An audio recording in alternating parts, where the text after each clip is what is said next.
Oh, did I forget to mention that I changed the reservation time? You didn't show up, so I boarded the train without you.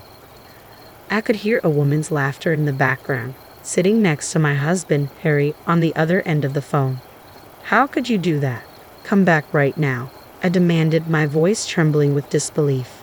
It's your fault for being so lazy that you got left behind, he replied casually. You can deal with the rest on your own. Besides, I canceled your ticket. It was too expensive to waste.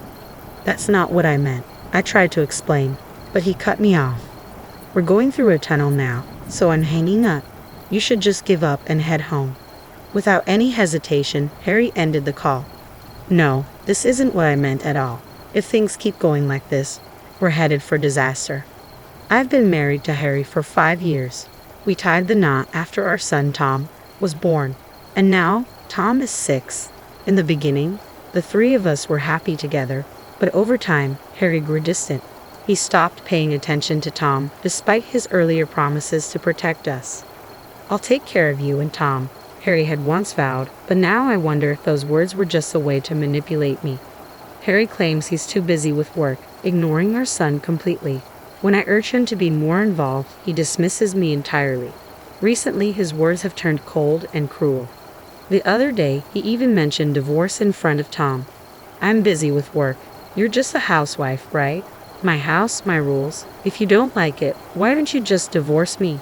I'll agree to it any time. After all, for a woman like you, a divorce will be the end. You can't survive without my money, so don't even think about talking back to me.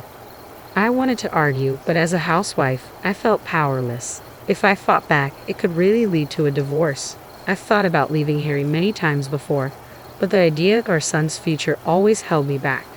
No matter how much society claims to be more accepting of single parents, the reality is often different. They're still judged and looked down upon. What's the right thing to do? These thoughts weighed on me every day, leaving me physically and mentally exhausted. One day, as I returned home after dropping Tom off at daycare, I ran into my neighbor Sarah.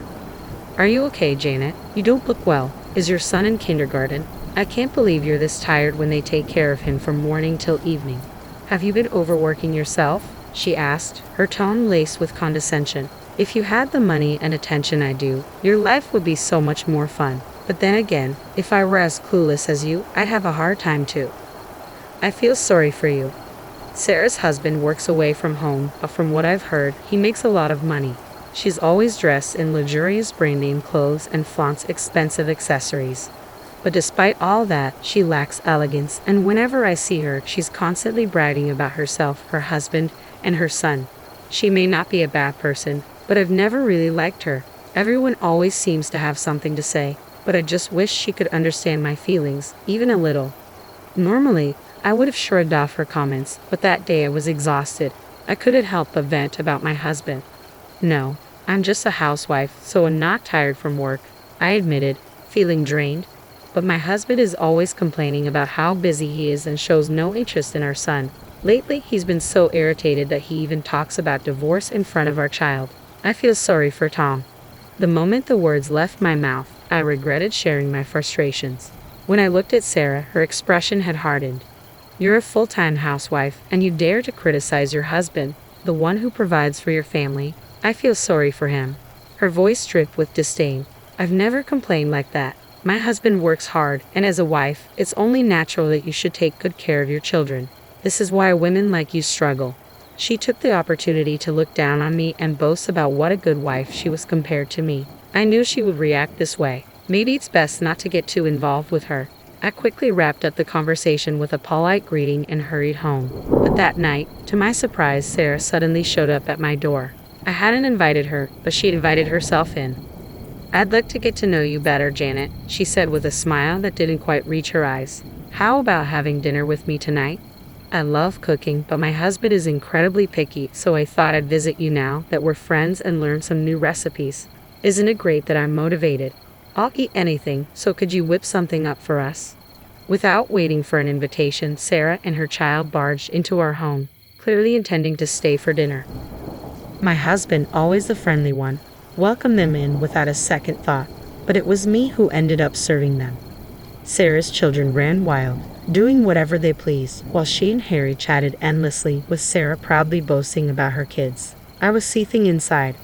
We were finally seated at the table, ready to eat, when Sarah brought up our conversation from lunch.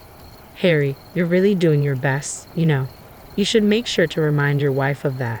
She turned to me, a smug smile on her face. "I told her that since you work so hard, it's only natural that she should take good care of the child. I'm perfect at it for our family. I work hard every day to take care of the house and the kids for my husband. I could never complain about that." Harry looked at me, his eyes narrowing in disbelief.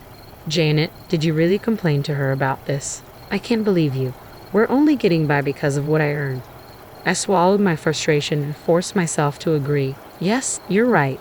Just as I thought the conversation might end there, Sarah suddenly suggested, "Let's go on a trip to treat your husband.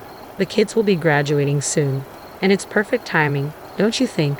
My husband's working away from home, so my kids are lonely. It'll be more fun with more people.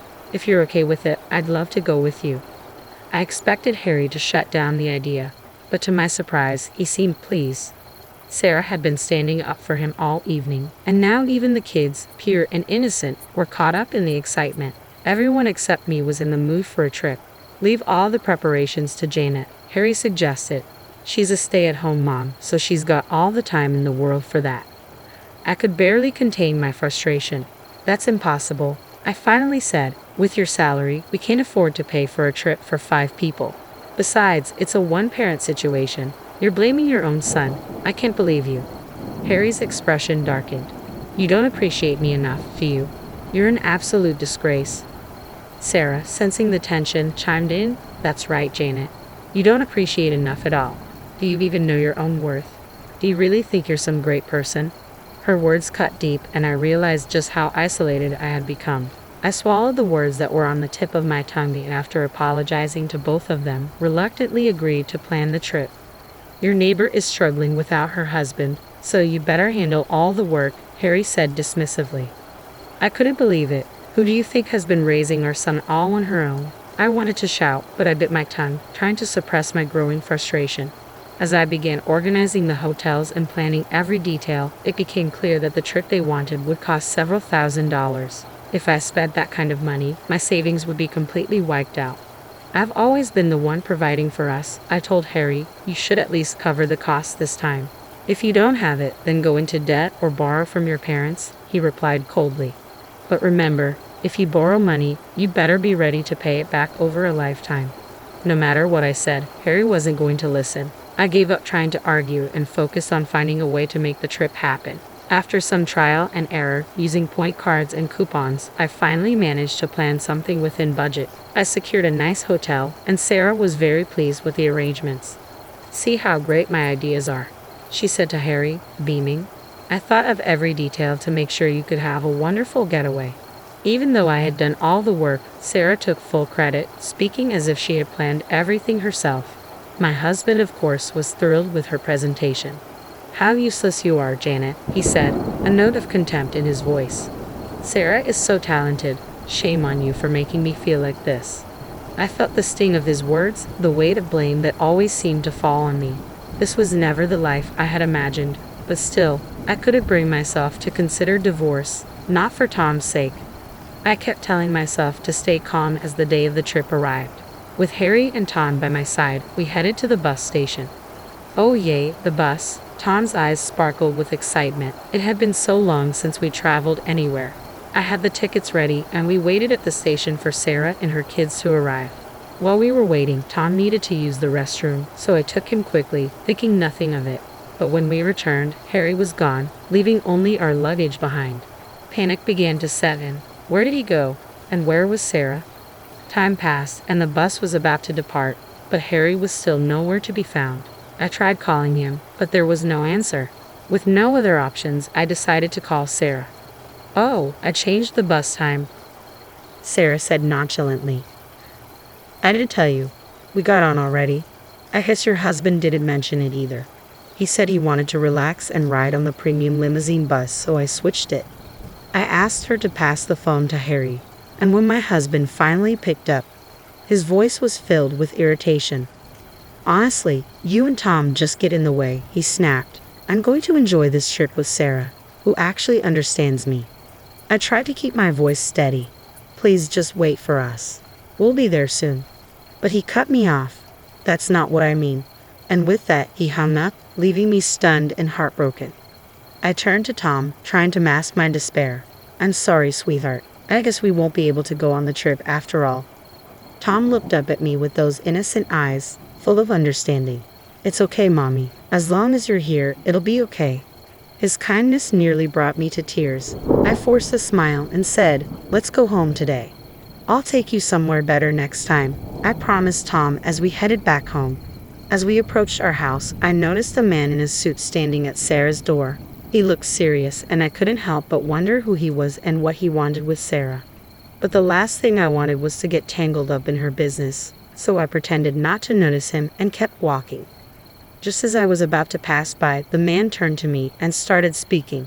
I hurried away, unsure of what he wanted, but the encounter left me uneasy. 3 days later, Harry called, his voice filled with urgency. What happened to the hotel payment? Get me $3,000 right now. $3,000?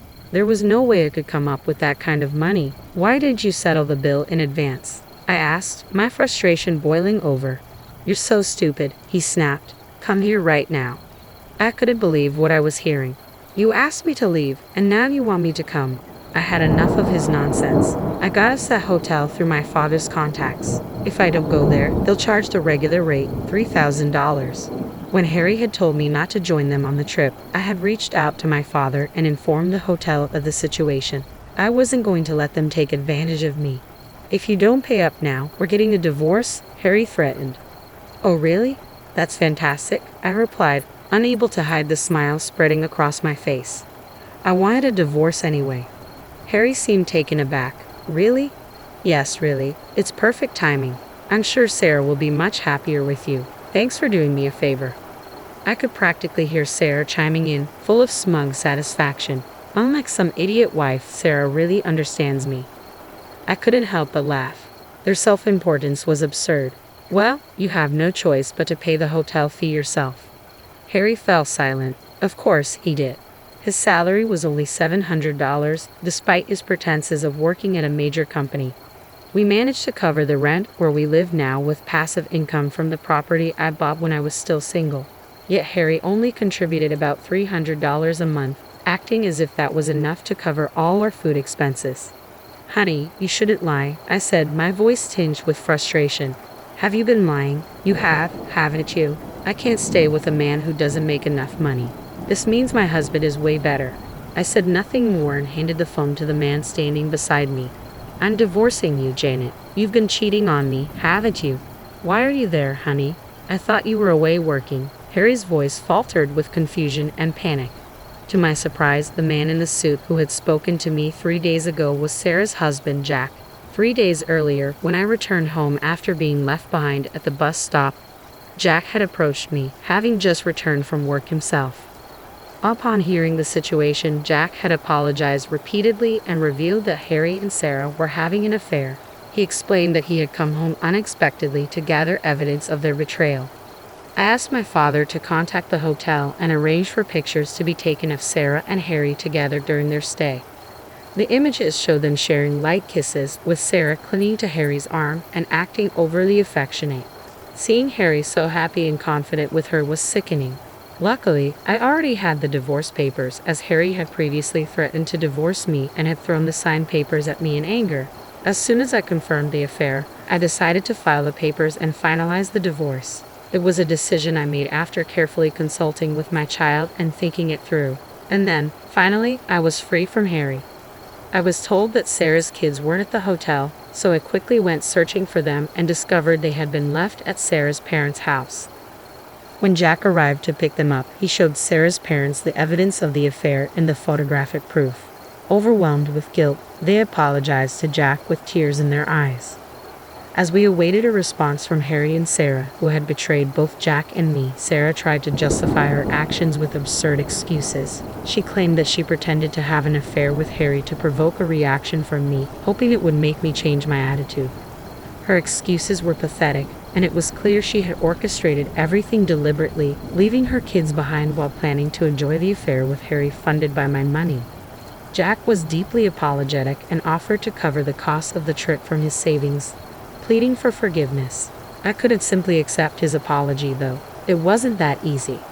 Harry, meanwhile, was threatened with legal action by the hotel staff for failing to settle the bill. His savings were insufficient, and he had to beg Sarah's parents for help. Eventually, they covered the hotel expenses, allowing him to return home safely. That same day, I hired an attorney to formalize the divorce, seek alimony, request custody of my son, and demand child support. I told Harry, who argued that Tom still needed a father, that he had been neglecting Tom and leaving him behind.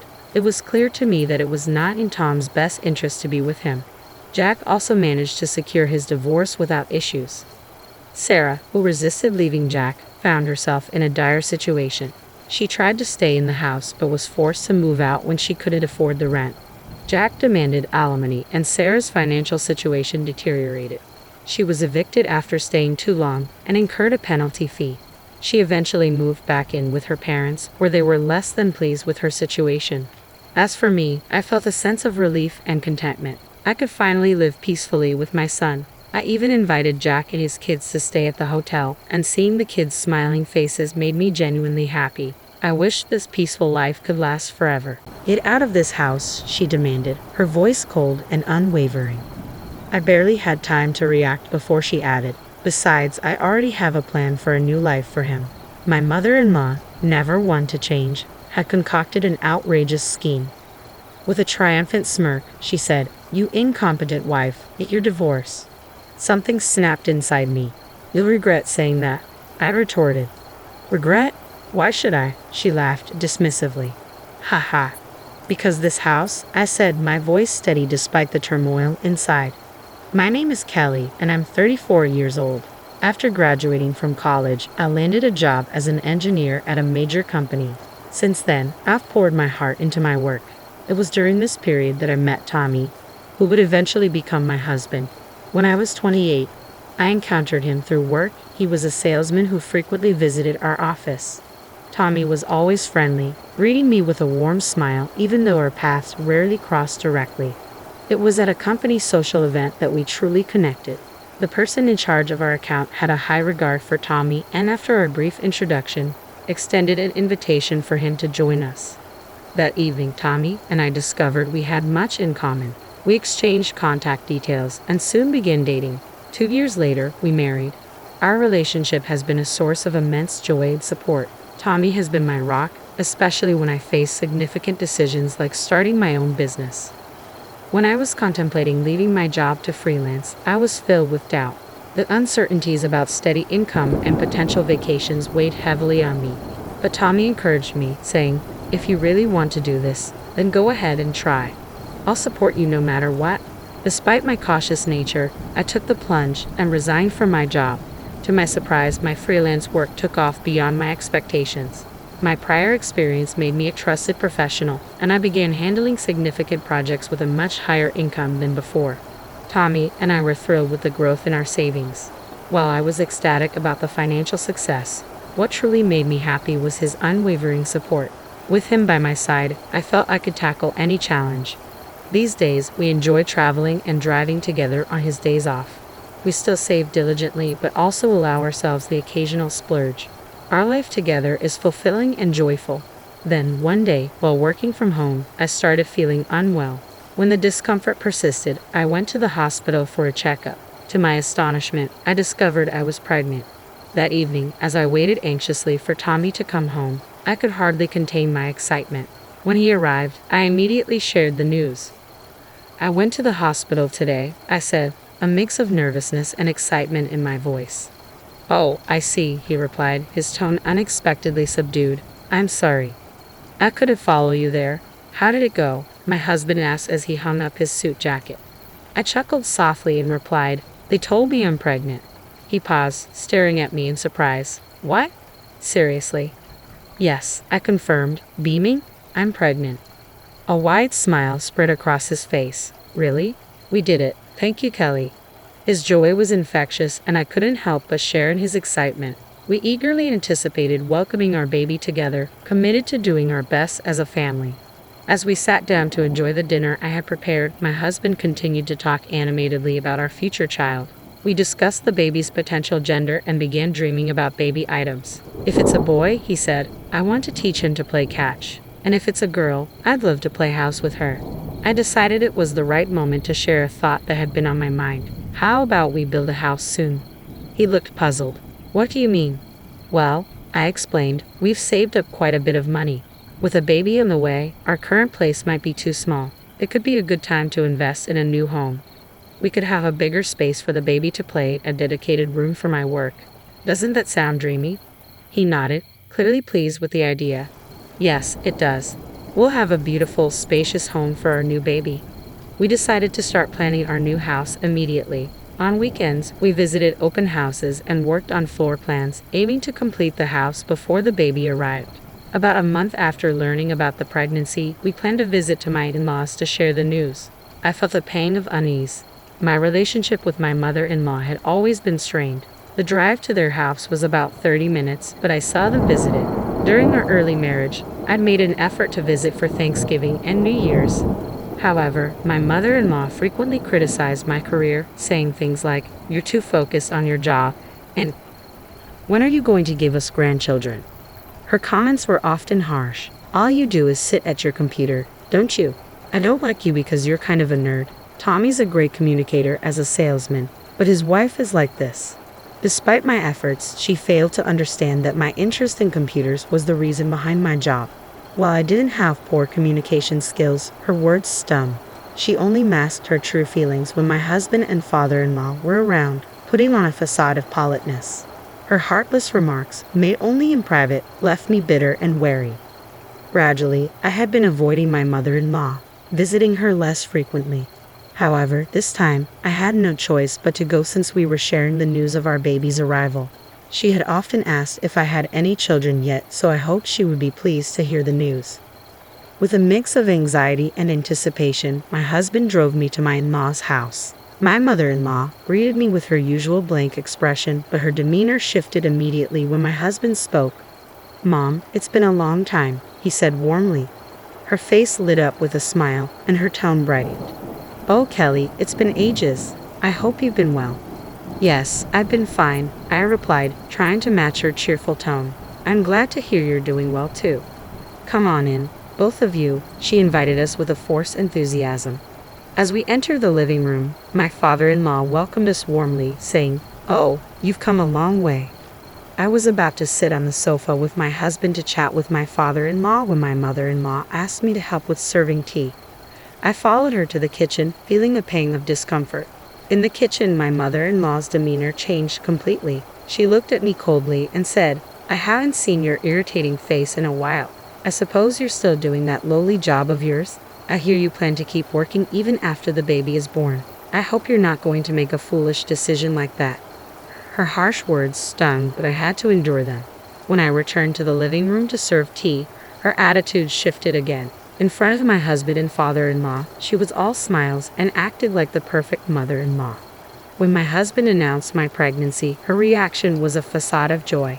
"I'm so happy, Kelly. Thank you. I can't wait to meet my grandchild. You're such a wonderful daughter-in-law." Her sudden change in attitude was bewildering, but I forced a smile in response. I was eager to leave after sharing the news. I just needed to navigate the conversation with polite responses and get out of there. Unexpectedly, something happened during the conversation that caught me off guard. It all began with a seemingly casual comment from my father-in-law. "Won't your current room feel a bit cramped once the baby arrives?" My husband, excited about the prospect of a new house, enthusiastically mentioned that we were considering building one. My mother-in-law, who had been quiet until then, perked up immediately. "You're building a house?" she asked, her tone oddly cheerful. I had a sinking feeling about where this was heading. Then my mother-in-law made a surprising suggestion. "Let's make it a two-family house." My husband and I were caught off guard. "What are you talking about, Mother?" he asked, his confusion evident. But my mother-in-law continued as if she hadn't noticed our reaction. "Since this house is getting old anyway, we could talking about either renovating it or selling it. If we convert it into a two-family house, we could support Kelly during her pregnancy and live with our grandchildren. Don't you think? My father-in-law, still puzzled, responded, "Well, it would be nice to live with the grandchildren, wouldn't it?" My mother-in-law, as if she had prepared a convincing argument, added, "Exactly. It's not easy when you have a baby, especially since you plan to keep working after the baby is born, Kelly. It would be reassuring if I were around to help with the housework and childcare." Her pressure was palpable, and I could feel myself flinch. My husband, sensing my discomfort, said, "Well, it's an important decision, so we'll need to think about it. We should be heading home now that we've shared the news," he added, signaling it was time for us to leave. I was surprised by how excited my mother-in-law was about the news, but it was a relief to see her happy about the birth of our child. Despite her enthusiasm, I still felt apprehensive about living together. My past experiences with her left me doubtful. However, since then, my mother-in-law seemed to have changed her approach. She stopped the harsh comments and began regularly sending me emails to check on my health. Her texts were kind and considerate, without any of the unnecessary remarks I had grown accustomed to. I started to wonder if she had genuinely changed her attitude. After a long absence, I visited my in-laws for Thanksgiving, and their warmth was unexpected. Even when we were alone, she was kind and supportive. Newfound kindness made me reconsider my stance. When my husband asked me about the possibility of living together in the new house, I was more open to the idea. The deadline for completing the house was approaching quickly, and we needed to make a decision. I had been working closely with my mother-in-law, who had been increasingly kind. It began to feel like living in the same house might be manageable, especially with her help around the house and with childcare. I even started to think it would be beneficial to have her support. "Let's go ahead and build the two-family house," I suggested to my husband. He looked surprised. "Is that really a good idea? You've always had issues with my mom." I sensed he was carefully observing my reaction. While I still had reservations about her, I was reassured by how she had been treating me recently. "I think we could make it work now. She's been very kind, and it seems like we can get along." My husband seemed relieved. "I'm glad you feel that way.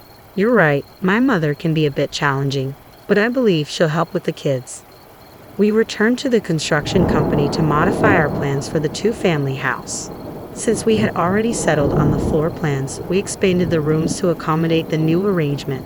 The process went smoothly, and we even visited the construction site with my in-laws. I was looking forward to the lively, new chapter with the arrival of our child. I was thrilled as we prepared to move into our new home.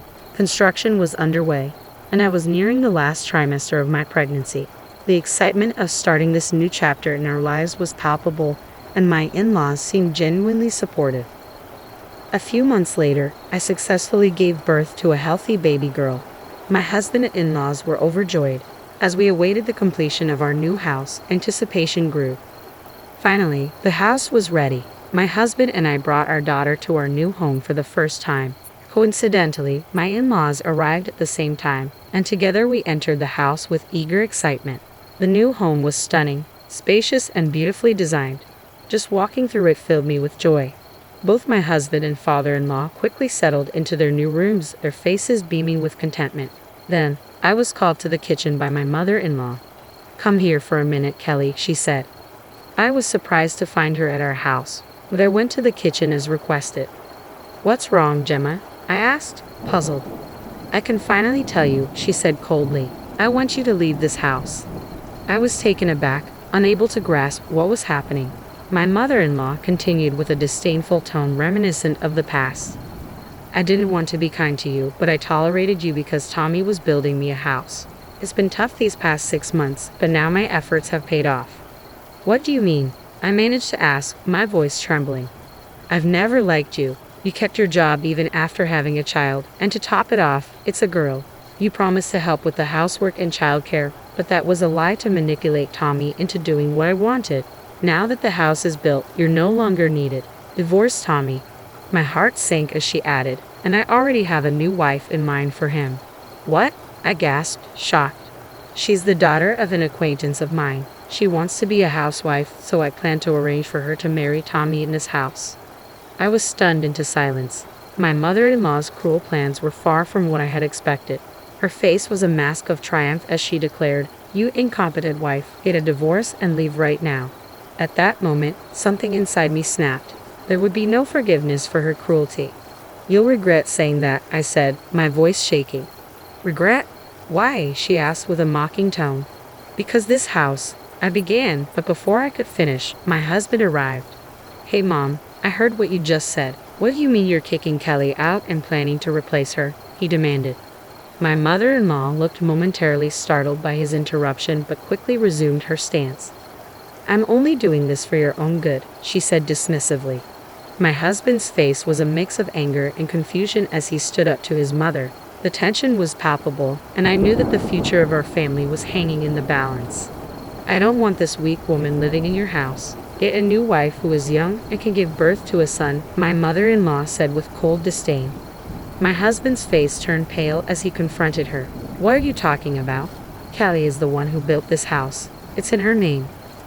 My mother-in-law's eyes widened in disbelief. "That's a lie." "No, it's not," my husband said firmly, his disgust evident. "I've explained this before. Kelly's income increased significantly when she became a freelancer. She makes enough to buy a house." "What are you talking about?" my mother-in-law asked, confused. "Kelly earns about 10 times more than I do," my husband continued, his voice rising. "She makes about $3 million a month." My mother-in-law's jaw dropped. Clearly, she had no idea about my earnings and was taken aback by the revelation. Just then, my father-in-law arrived, looking for us. "I was wondering where you went and thought you might be here." "What's going on?" he asked, noticing the tension. My husband told my father-in-law everything my mother-in-law had said, his face reddened with anger. "So you've been treating Kelly like this? You've been bullying her? That's unacceptable." My mother-in-law was visibly shaken by his reaction. "Kelly, please be honest with me. Has my wife been mistreating you?" I told my father-in-law everything honestly. How my mother-in-law had been difficult from the start of our marriage and only pretended to be kind during the house construction. His disappointment was clear as he glared at her. "I'm already disappointed in you. I'm divorcing you." "What?" my mother-in-law stammered. "I don't want to be with someone who can't care for the person important to her son," he declared. "If I'm going to retire, I want to be with someone who genuinely cares. I will not be miserable in my old age. You're the one leaving. I'm divorcing you now." My mother-in-law was devastated and began to cry, unable to stand, but no one sided with her. My husband helped her into my father-in-law's car, and my father-in-law apologized to me before returning to their house. It turned out their house was already on the market, and he had expedited the move-out date to prepare for the worst. He served my mother-in-law with divorce papers and moved into our new duplex. At first, Dean was hesitant to live with us, but given our positive impression of him, we invited him to stay. Meanwhile, my mother-in-law, left with no job and no support, moved into a cheap, shabby apartment. The marriage arrangement she had hoped for her acquaintance's daughter and my husband was also canceled. Her untrustworthiness and attempts to meddle had left her isolated, and she quickly lost all her connections. Though I'm not sure what she has done since, I imagine her life is now quite difficult. On the other hand, our family of 4 is thriving. My father-in-law and husband dote on our daughter, and happiness fills our home each day. We look forward to continuing our lives together, supporting each other and enjoying our newfound peace. "If you don't do what I say, we're getting divorced," he threatened, thrusting the papers into my hands. I knew this moment would come sooner or later. "Fine. Let's get a divorce," I replied calmly. "What?" he blurted out, taken aback. I started filling out the forms right in front of him. "All right, I'll fight it," I said, my voice steady. He stared at me in disbelief, as if he hadn't expected me to actually go through with it. "You don't understand," he muttered. "Without me, you'll be all alone." "Sure, I'll be alone," I said, unfazed. "Is that all you wanted to say?" "Because I'm busy packing." "Packing?" "To move out," he stammered. "Of course. We're getting divorced, so I'm leaving." The timing couldn't be better. My name is Sarah. A few years ago, I married my husband Jason. We don't have children, and both of us are busy with our careers. My parents passed away in an accident during my first year of work, leaving me to face life on my own. When Jason and I got married, I was so grateful. I longed to build a family with him and dreamed of having 2 children, imagining a bright future together. Reality turned out to be much different. After our wedding, Jason's attitude slowly grew cold. "Sarah, if I ever leave, you'll be all alone again," he'd say during even the smallest arguments. He knew my vulnerabilities and used them against me, sparking constant fights. He often complained about my housework, picking at the smallest things. "Stir-fried vegetables for dinner?" He'd scoff. "This is food for old people. Didn't I call you earlier to ask what you wanted for dinner? You said, whatever." Yes, but I still think a good wife should figure out what her husband wants and make it. "I was craving pala tonight." "Then why didn't you say so? You expect me to just know without asking." "No matter what you cook, I'd still have something to complain about." "What? What did you just say?" "I work just as hard as you do, and I'm the only one handling all the housework." "Don't start with that. Before we got married, you said you enjoyed doing housework." "I do enjoy it, but when you constantly criticize everything I do, it makes me not want to do it anymore." "I see. What do you mean by that?" "Oh, nothing. Just thought you were getting a bit cheeky." "Cheeky? If that's what you think, it means you don't respect me." "I don't like that about you either. Always overanalyzing. I don't want a wife who talks down to me like this." Here we go again. Next, you'll probably remind me that I'm all alone in the world. And right on cue, Jason added his usual line. "Well, maybe having kids will fix that loneliness. Maybe it's time we start a family." Jason always brings this up after every argument. When we first got married, I was eager to start a family right away. But the kind man I had married soon disappeared, replaced by someone who constantly complains. Now the idea of having children with him fills me with hesitation. It's true that Jason is my only family now, but before marrying him, I lived alone and managed just fine. I have enough money to support myself and could go back to that life if needed. Sometimes the thought of returning to solitude seems better than enduring Jason's threats. If we had a child, I fear I would spend my life enduring his abuse, and he would likely direct that abuse at me in front of our child. I can't shake this fear, and it leaves me feeling stuck.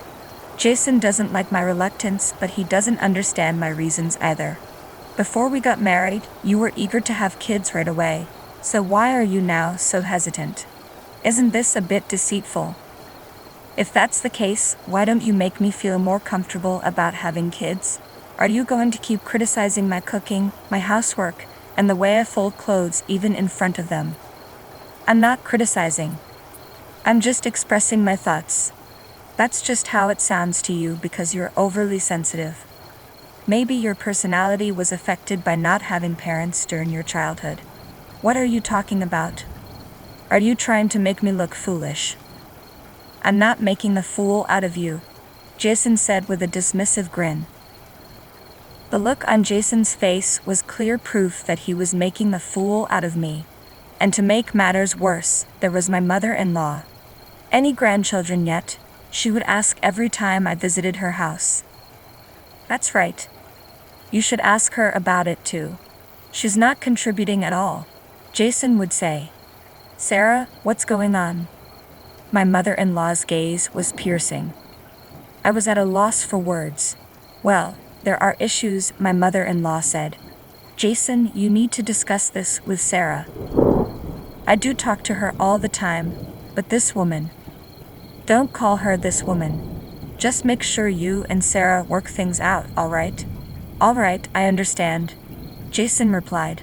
My mother-in-law is a quiet person.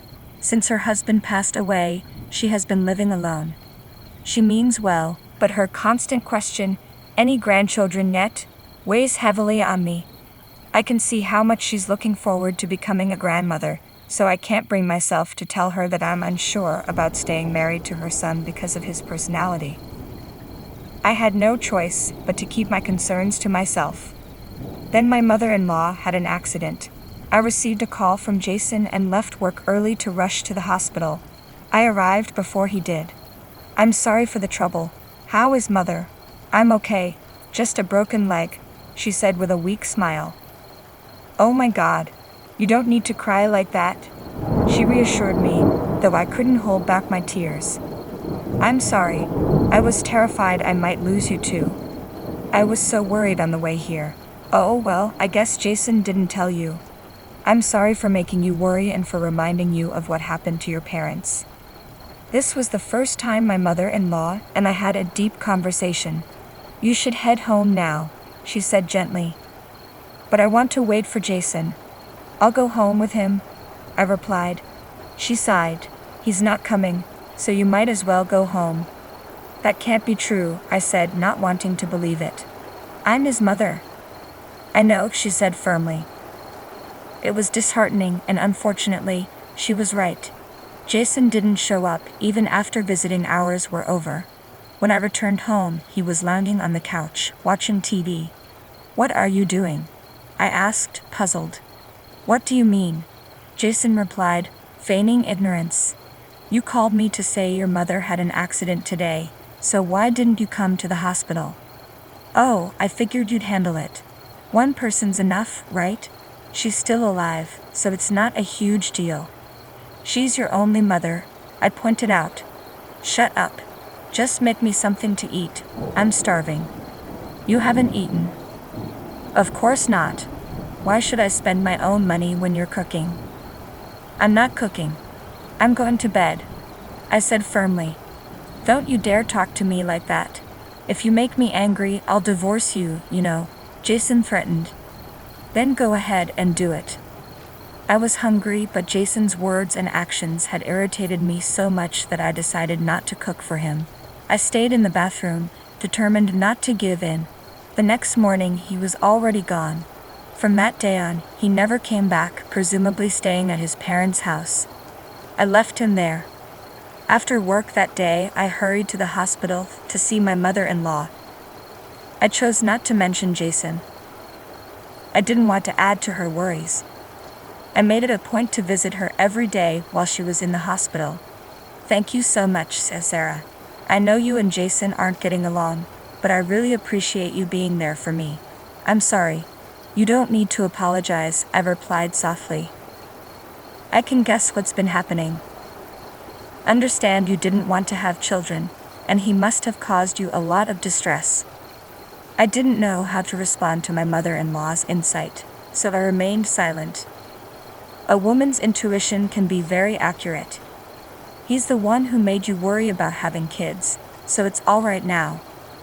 I was looking forward to having a grandchild too, and I probably pressured you more than I should have. I'm truly sorry. I'm sorry I couldn't meet your expectations either. As we were talking, the doctor informed us that the treatment would take longer than expected, but she would be discharged soon. Since she lives alone, she'll need assistance until her leg heals. I'm in a position to help, so I arranged to work remotely on a limited basis with my company's approval. When I told my mother-in-law about it, she felt bad that I had to go through this, but I reassured her that it was fine. On the day of her discharge, I picked her up from the hospital and brought her back to her house. The atmosphere was tense, especially with Jason there. He should still be at work at this hour. I was supposed to meet him in the evening. But even though he approached, it felt uncomfortable. My mother-in-law was watching me intently. Actually, Jason and I had a bit of a fight, and he left the house. So today will be the first time we're seeing each other in a while. My mother-in-law looked uneasy. See each other where? This is the only place I can think he might have gone. Her expression grew stern. I understand now. I'm sorry, I said. Why are you apologizing? Jason is your beloved son. I know it must be uncomfortable for you to hear that I've had conflicts with him. No, not at all. He's the type who never bothers to visit me. What? He never came to visit you? No, never. I was shocked. My mother-in-law had been in the hospital for 2 weeks, and he hadn't visited her even once. What, Anne? Well, he's not the sweet boy you might think he is. What do you mean? Sarah, calm down and listen. He doesn't have a key to this place, so he's not here. That means it's fine. I have an idea. Let's discuss what we can do together. Then my mother-in-law surprised me with an unexpected offer.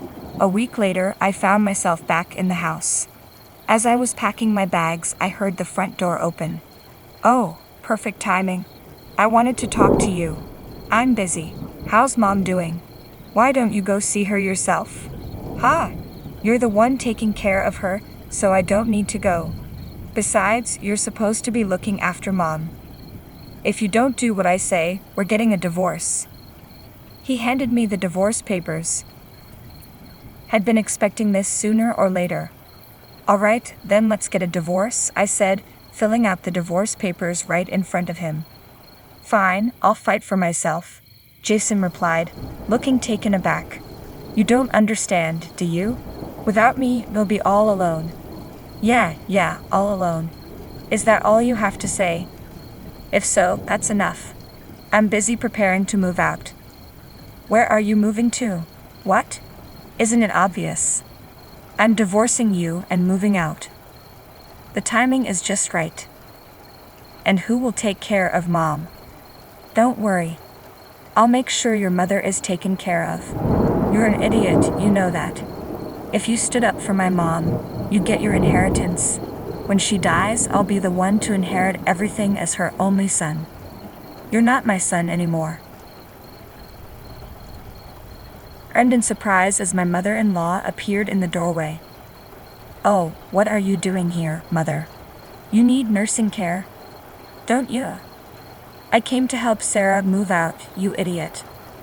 I can manage on my own with these crutches. My real child is Sarah. I don't need someone who's just after my inheritance while I'm still alive. You won't get a thing. I'm divorcing her. That means she won't be entitled to any inheritance. I'm in the process of adopting a child. What? I'm also in the process of making sure you're disqualified from inheriting anything. You won't get a penny of my money. Oh, that's why I wanted kids. I thought if I had children, they'd be entitled to the inheritance. That's why I pushed for having kids as soon as possible. You're hopeless. You're more of an idiot than anyone could imagine. If you have a child, I'll make sure that child is disqualified from inheriting as well. You old. Jason tried to grab my mother-in-law, but I quickly intervened, pushing him aside and taking her by the hand as we left the house. Hey, are you his wife? A strange woman stood in front of our house. Oh, it's you. You're the one he's been having an affair with. What? Well, for now. Did you sign the divorce papers? Please get out of this house as soon as possible. I see. So Jason had dragged this woman into his scheme. I was taken aback by her sudden appearance, but felt no sympathy for Jason's affair. Instead, I was relieved to know I could secure alimony. When Jason showed up, he flinched at the sight of me with his girlfriend. You're the one who made her wait here. So you were having an affair, huh? Thanks for the confirmation. I'll be sure to get my alimony. Jason stood there, dumbfounded as my mother-in-law and I got into the car and drove away.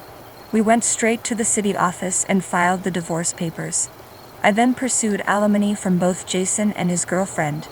Despite their excuses, their affair was easily exposed through the girlfriend's social media. They transferred large sums of money to me.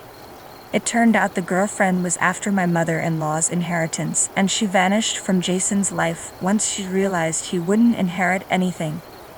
It was clear they were both motivated by money.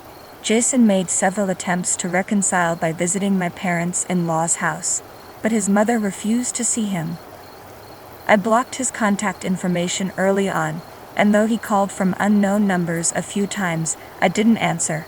Since then, my mother-in-law's leg has fully recovered, and she's thriving with no lingering effects. I'm deeply grateful to her for suggesting that I move on. Now, several years later, I'm still enjoying life with my mother-in-law. I'm no longer alone. We've formed a close-knit family, bound not by blood, but by the care we share. I plan to continue living my life with her, as she is like a mother to me. It's unforgivable to take your spouse for granted and treat them poorly. Jason's reasons for wanting children were selfish and misguided, and he will never find happiness. I hope Sarah and her mother find happiness in the future. Thank you for watching. If you enjoyed this video, please subscribe to our channel. See you in the next one. Please wait. Don't abandon me here, I pleaded, the desperation in my voice echoing through the desolate mountainside. My husband's response was chillingly indifferent. Return when your leg has mended, he retorted coolly before turning his back on me, leaving me stranded amidst the rugged wilderness.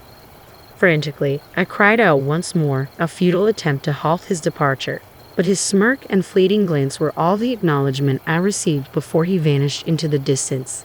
Left alone, panic enveloped me as I realized the extent of my predicament. With no means of communication and my legs immobilized by plaster casts, I was utterly helpless. Reaching out futilely towards his retreating form, I watched in dismay as he disappeared from sight. The reality sank in. My husband had callously deserted me in this unforgiving terrain. Helplessly sprawled on the ground, I could only watch as he drove away, leaving me to confront my fears alone. My name is Jennifer, a 35-year-old office worker. In my small family unit resides my husband, Robert, a man 3 years my senior, who also toils away in an office setting. Our marriage has reached its 3rd year, yet the pitter-patter of little feet has yet to grace our home. In the realm of domestic duties, Robert adheres strictly to traditional gender roles, leaving the lion's share of household chores squarely on my shoulders. Not only does he shirk any involvement in domestic tasks, but he also exhibits a penchant for demanding my assistance with mundane requests, such as fetching the remote or preparing his tea, even when said items lie within arm's reach. In my initial attempts to rectify this imbalance, I reminded him of my own workload and implored him to lend a hand. His response, steeped in patriarchal entitlement, echoed through our home. I am the primary breadwinner. It is your duty to attend to such matters. Repeated entreaties for his cooperation were met with disdain, as Robert dismissed my appeals as mere nagging, punctuating his disapproval with ostentatious displays of frustration. Gradually, our interactions soured, his once warm morning greetings replaced by stony silence. Faced with his unyielding stance, I reluctantly assumed sole responsibility for our household chores, resigned to the reality of our domestic dynamic. I must confess, there are moments when the weight of exhaustion from work bears down heavily on me, and I find myself yearning for his assistance. Yet I've learned to endure it in silence, deeming it preferable to the alternative of facing his complaints or enduring his indifference. One fateful day, as I made my way to work, fate intervened in the form of a child teetering perilously close to the edge of a staircase at the train station. Without hesitation, I propelled myself forward, a warning cry escaping my lips as I intercepted the child, shielding him from a potentially calamitous fall.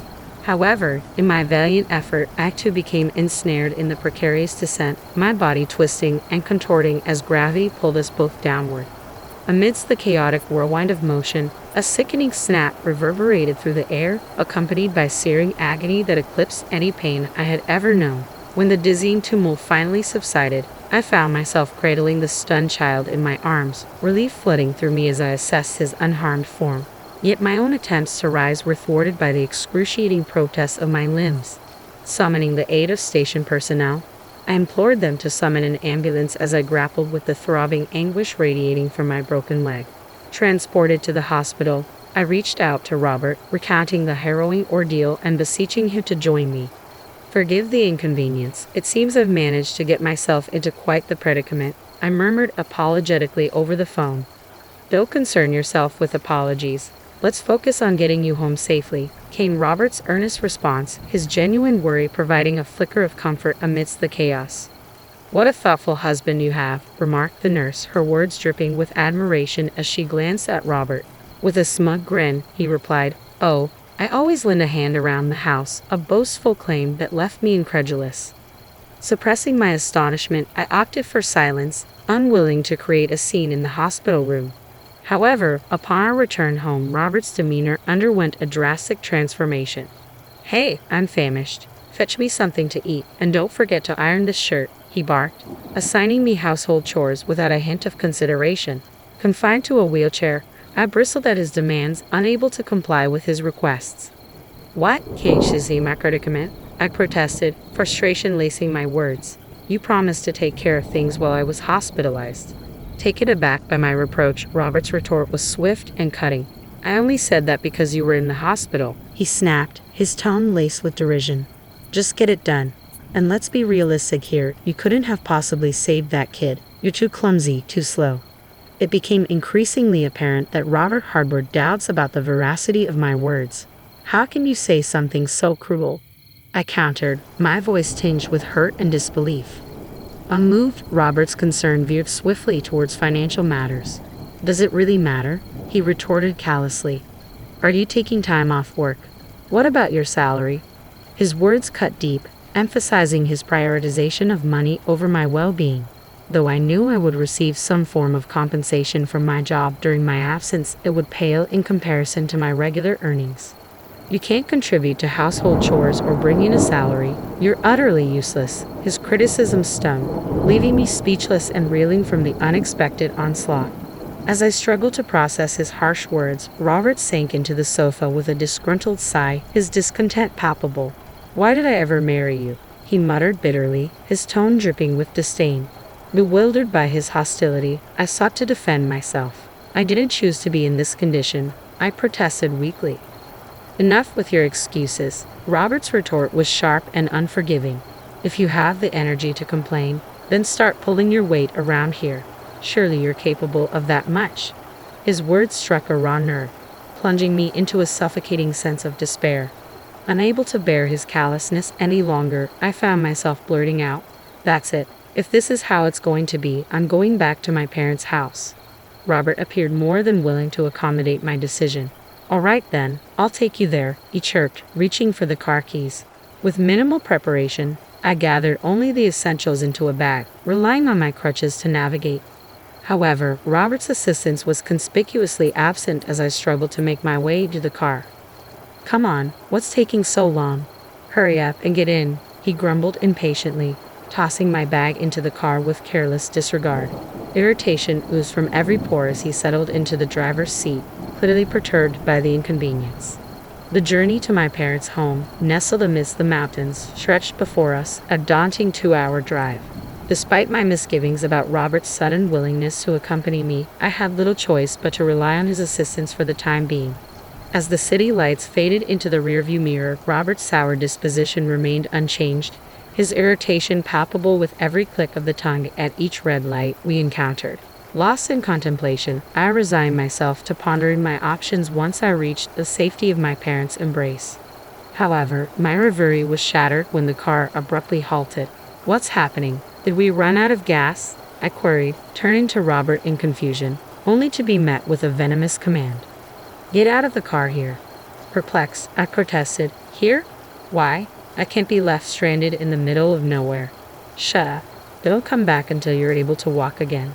His words cut through the air like a whip, leaving me speechless and abandoned in the desolate expanse of the mountain road.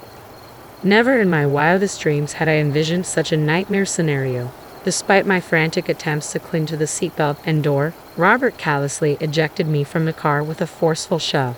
My pleas fell on deaf ears as he callously smirked, re-entered the vehicle, and sped off, leaving me stranded on the roadside. Paralyzed by shock and disbelief, I could do naught but cry out in desperation as Robert's car vanished into the distance, taking with it my belongings and any means of communication. Night was fast approaching, casting an ominous shadow over the desolate surroundings. With each passing moment, my sense of helplessness deepened, uncertainty gnawing at my core. Although I had informed my parents of my impending return, the prospect of their rescue felt increasingly remote. Left to my own devices, I resolved to crawl towards civilization, each agonizing inch a testament to my determination to survive. Yet, as exhaustion threatened to engulf me, a glimmer of hope emerged in the form of approaching footsteps. A figure clad in jogging attire materialized before me, a beacon of salvation amidst the encroaching darkness. My desperate cries for help caught the attention of the approaching woman, who quickened her pace and hurried over to my side. "What happened? Why are you alone here, and what's with the state of your clothes?" she inquired, her concern evident as she took in the sight of my disheveled appearance and the dirt-streaked cast encasing my leg. Tears welled in my eyes as I recounted the events that had led to my predicament. Moved by my plight, the woman, whose name I would later learn was Patricia, wasted no time in offering assistance. "My home is nearby. I'll fetch my car. Just wait here," she reassured me, draping her windbreaker over my shoulders before hastening off. Gratitude overwhelmed me as I huddled beneath the shelter of her jacket, fervently praying for her swift return. True to her word, Patricia was soon back, her car idling nearby as she extended a helping hand. "Let's get you to the hospital first. Then we can figure out where you live," she suggested, her kindness a balm to my wounded spirit. Moved by her selflessness, I suggested we make a detour to my parents' home, fearing their worry for my well-being. Patricia readily agreed, her empathy a soothing presence as we embarked on the journey together. With each passing moment, our conversation deepened, bonding over shared indignation towards the cruelty I had endured at the hands of my husband, Robert. Before I knew it, we had arrived at my parents' doorstep, Patricia's comforting presence a beacon of hope amidst the turmoil. "Thank you so much for your kindness. Please come inside. Let me properly express my gratitude," I urged Patricia, extending an invitation into my home. Initially, she demurred, citing work commitments for the following day. However, recognizing my inability to navigate on my own, she graciously assisted me to the entrance. As we reached the threshold, my mother emerged, her expression a mix of concern and relief. Profusely thanking Patricia, she eventually persuaded her to step inside.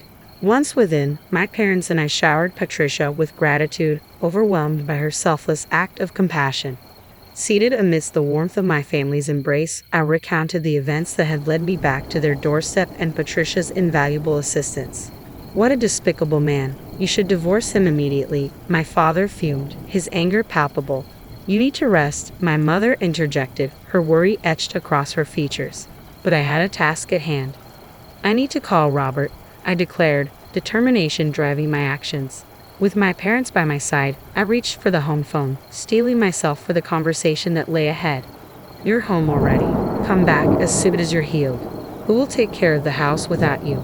Robert's tone held no trace of remorse as his callous words echoed through the speakerphone, audible to both me and my enraged parents.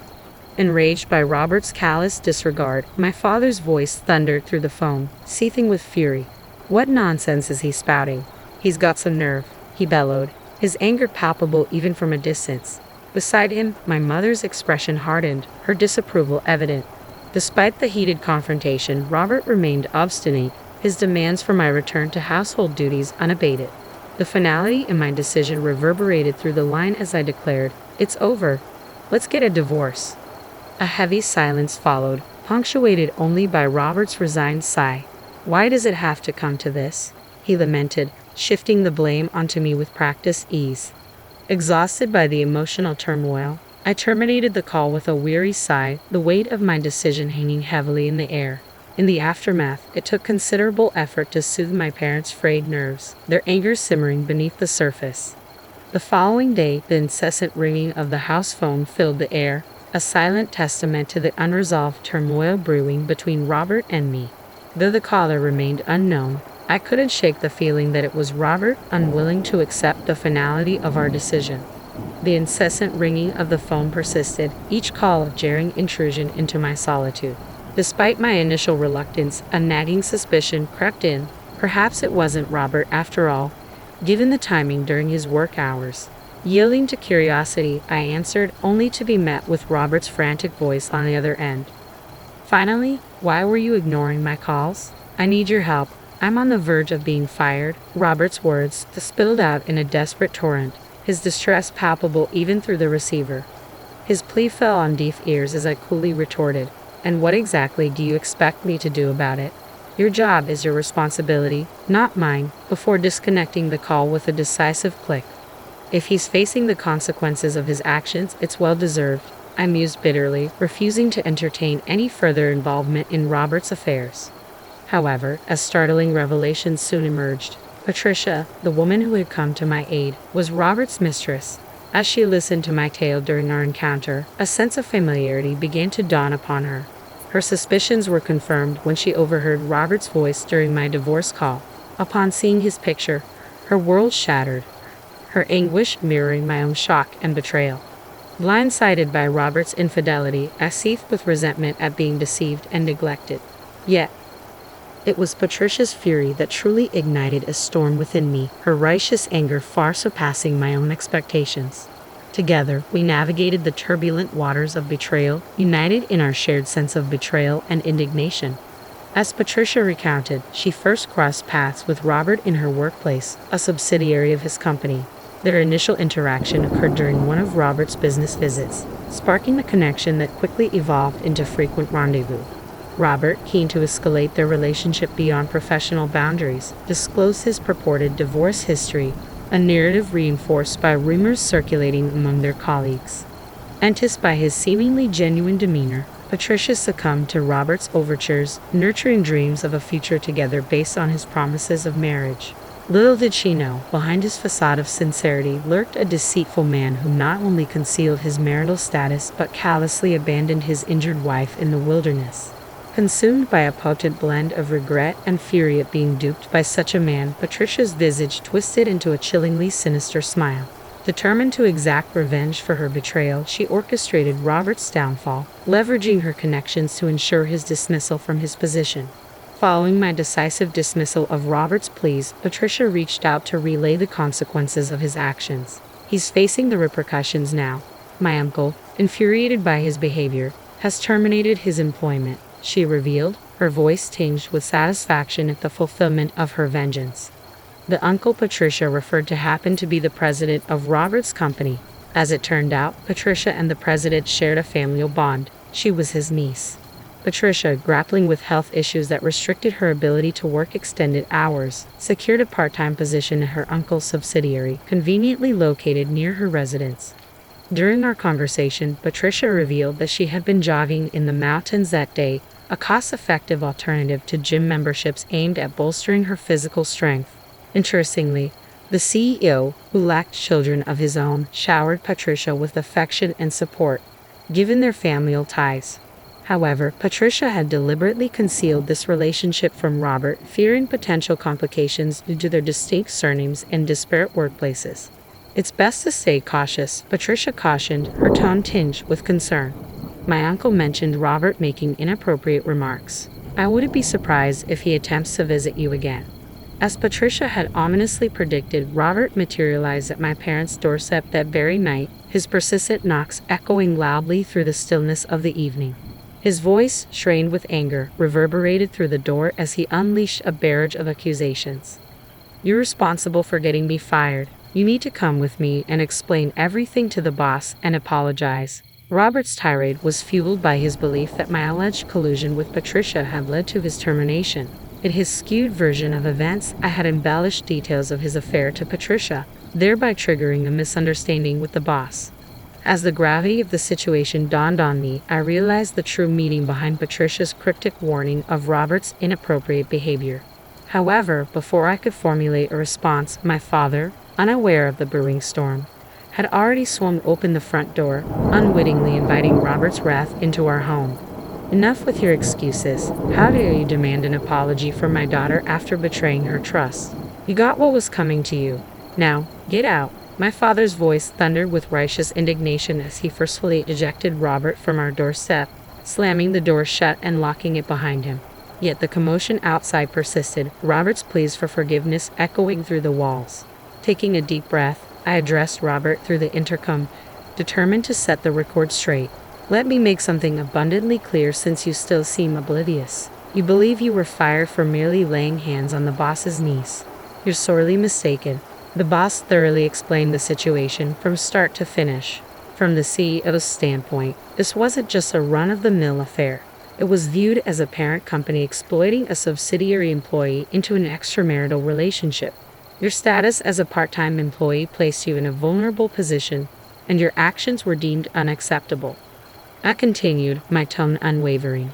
The CEO admonished you countless times, yet you remained fixated on the affair. Understand this. It wasn't merely about whom you were involved with this time. It was about the gross misconduct of a parent company exploiting its subsidiary. Regardless of the other party's identity, such behavior would warrant dismissal. If you can't grasp how ludicrous your claims are, you're deluding yourself. If you don't want to add arrest to your list of woes, leave now. And as for the divorce, be prepared to face legal consequences, I declared firmly, cutting through Robert's protests with unwavering resolve. Only then did a stunned silence descend upon the scene. With Robert's departure, tranquility settled once more over my parents' home. In the aftermath, I wasted no time in seeking legal recourse. Consulting with Patricia, we devised a plan to hold Robert accountable for his actions. I initiated divorce proceedings, determined to sever all ties with him. Additionally, Patricia and I jointly pursued legal action against Robert, seeking damages for the pain and suffering inflicted upon us. I sued Robert for the emotional anguish of betrayal and deception, while Patricia sought recompense for the emotional toll of being misled into a relationship under false pretenses. Together, we resolved to ensure that Robert faced the full consequences of his deceitful actions. After Robert's dismissal, he found himself in dire financial straits without any severance pay to fall back on. Desperate for assistance, he turned to his parents for help. However, his plea for financial aid fell on deaf ears when they learned of my decision to divorce him. Incensed by his actions, they refused to offer any support.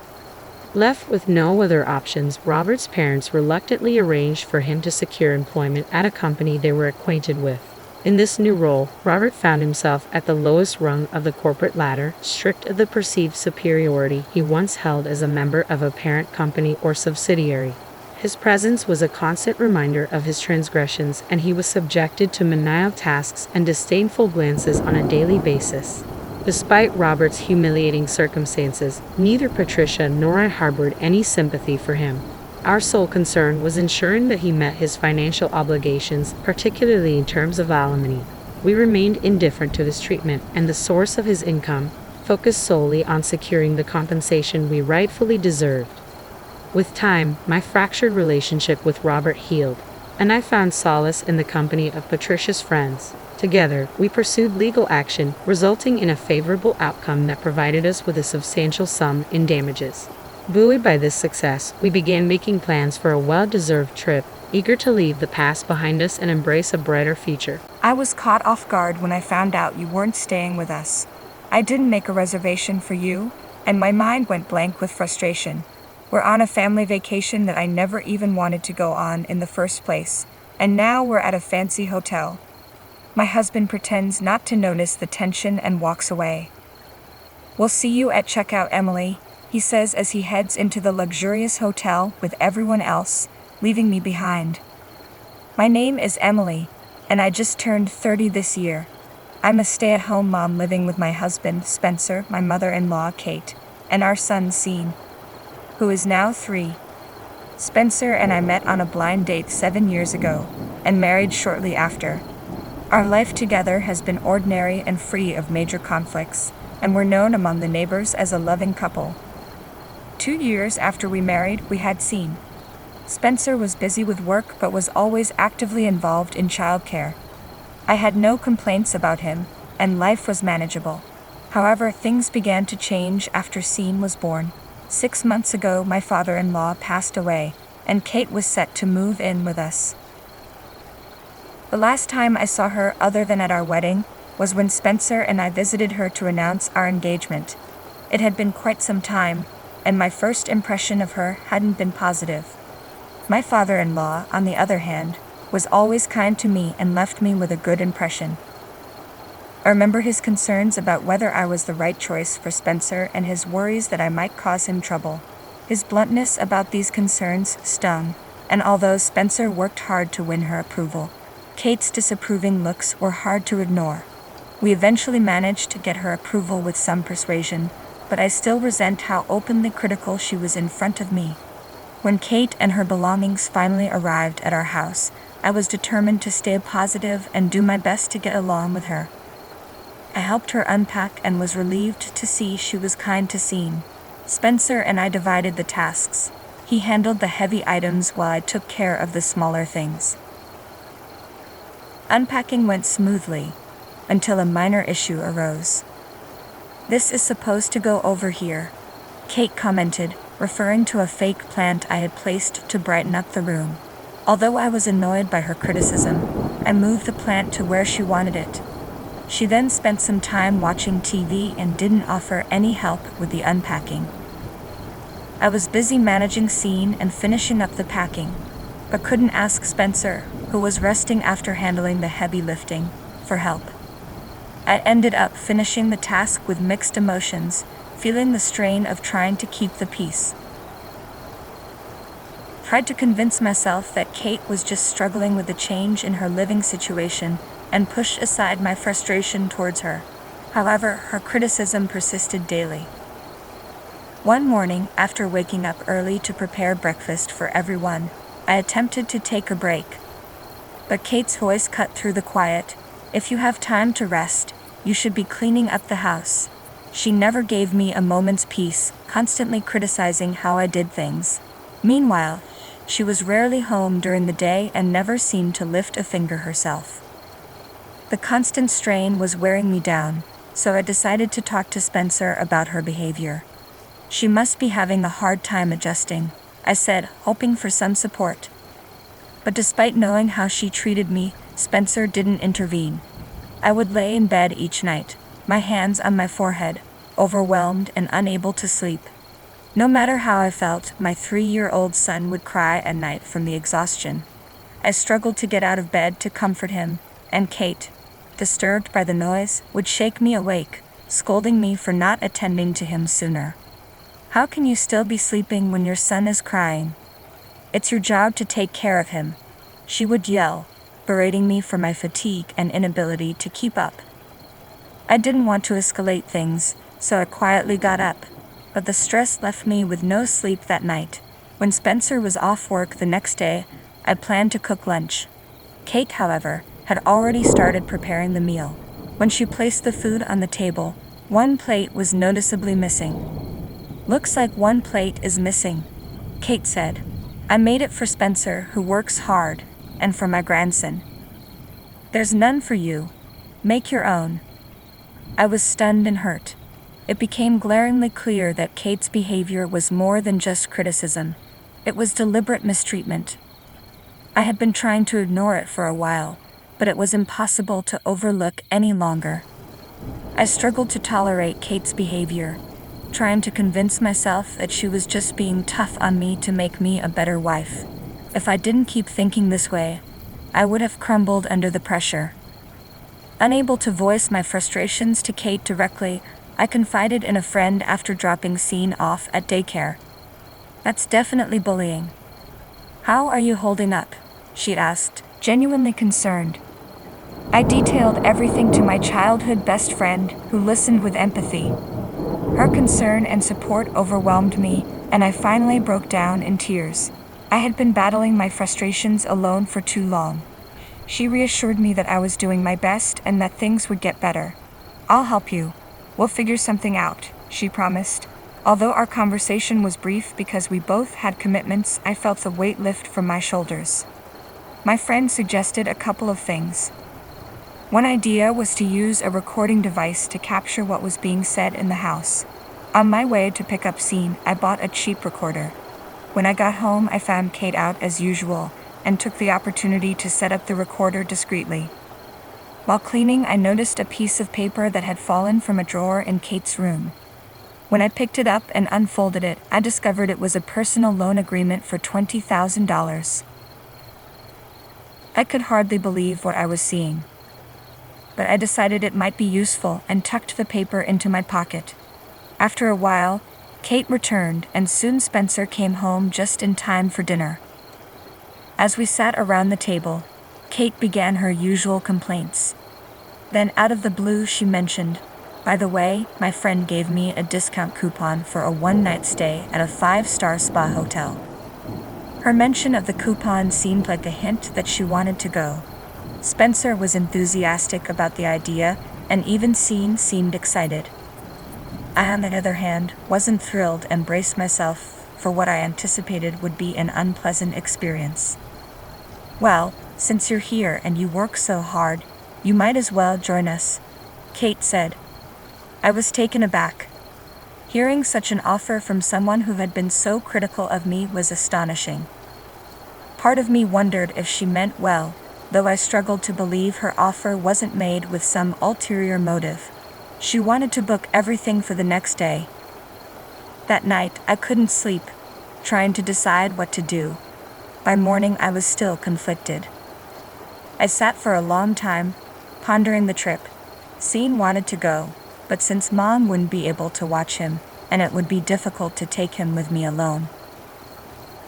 Needed Spencer's help. You don't support me when your mother mistreats me. I don't want to go, I said. Spencer was at a loss for words. He knew I was right and was caught between wanting to please his mother and addressing my concerns. He pleaded with me to reconsider, so I decided to set a condition.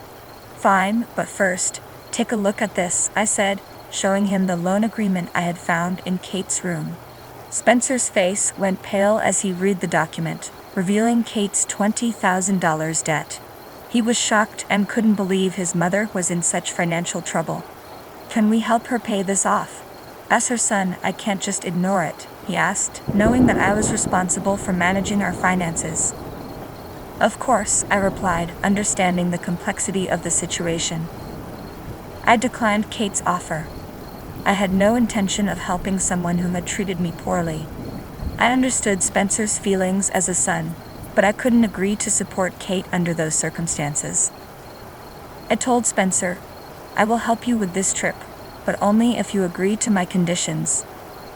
The first condition was that Spencer must intervene whenever Kate mistreated or overly criticized me. The second was that I would establish some ground rules for Kate, write them down, and post them around the house. If Kate couldn't agree to these conditions, we would have to ask her to leave. Spencer agreed to these terms, and we decided to implement them after the trip. I asked my friend to post the rules while we were away. We would continue to act normally until the trip was over, and then we'd put our plan into action. Spencer agreed, and I decided to go on the trip with them. The next day, I informed Kate that I would be joining them. I kept reminding myself to be patient just a little longer. On the day of the trip, Spencer handled everyone's bags as we prepared to leave the house. Kate's bullying began immediately. You don't need to carry the bags. Let Emily do it, she said. Spencer glanced at me apologetically, and I complied, believing it was better to avoid conflict. However, the bags were extremely heavy, and managing them while taking care of Sean left me exhausted. The journey involved taking an Amtrak train followed by a drive over a mountain road to the hotel. The exterior and interior of the hotel were stunningly luxurious. Sean was thrilled, exploring every corner, while Kate admired the decor and checked us in at the front desk. As I grabbed my bag and prepared to head to our room, Kate's next words took me by surprise. Were you planning to stay with us?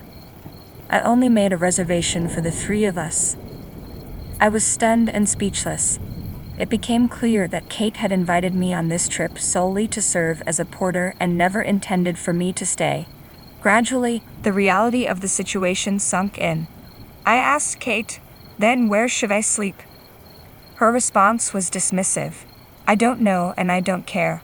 Why don't you just camp out in the woods? I was taken aback. She had invited me on this trip only to suggest that I sleep outside. I was seething with anger, and I almost shouted at her, but she and my family had already disappeared down the hallway. I'll see you at checkout time, Kate called back over her shoulder.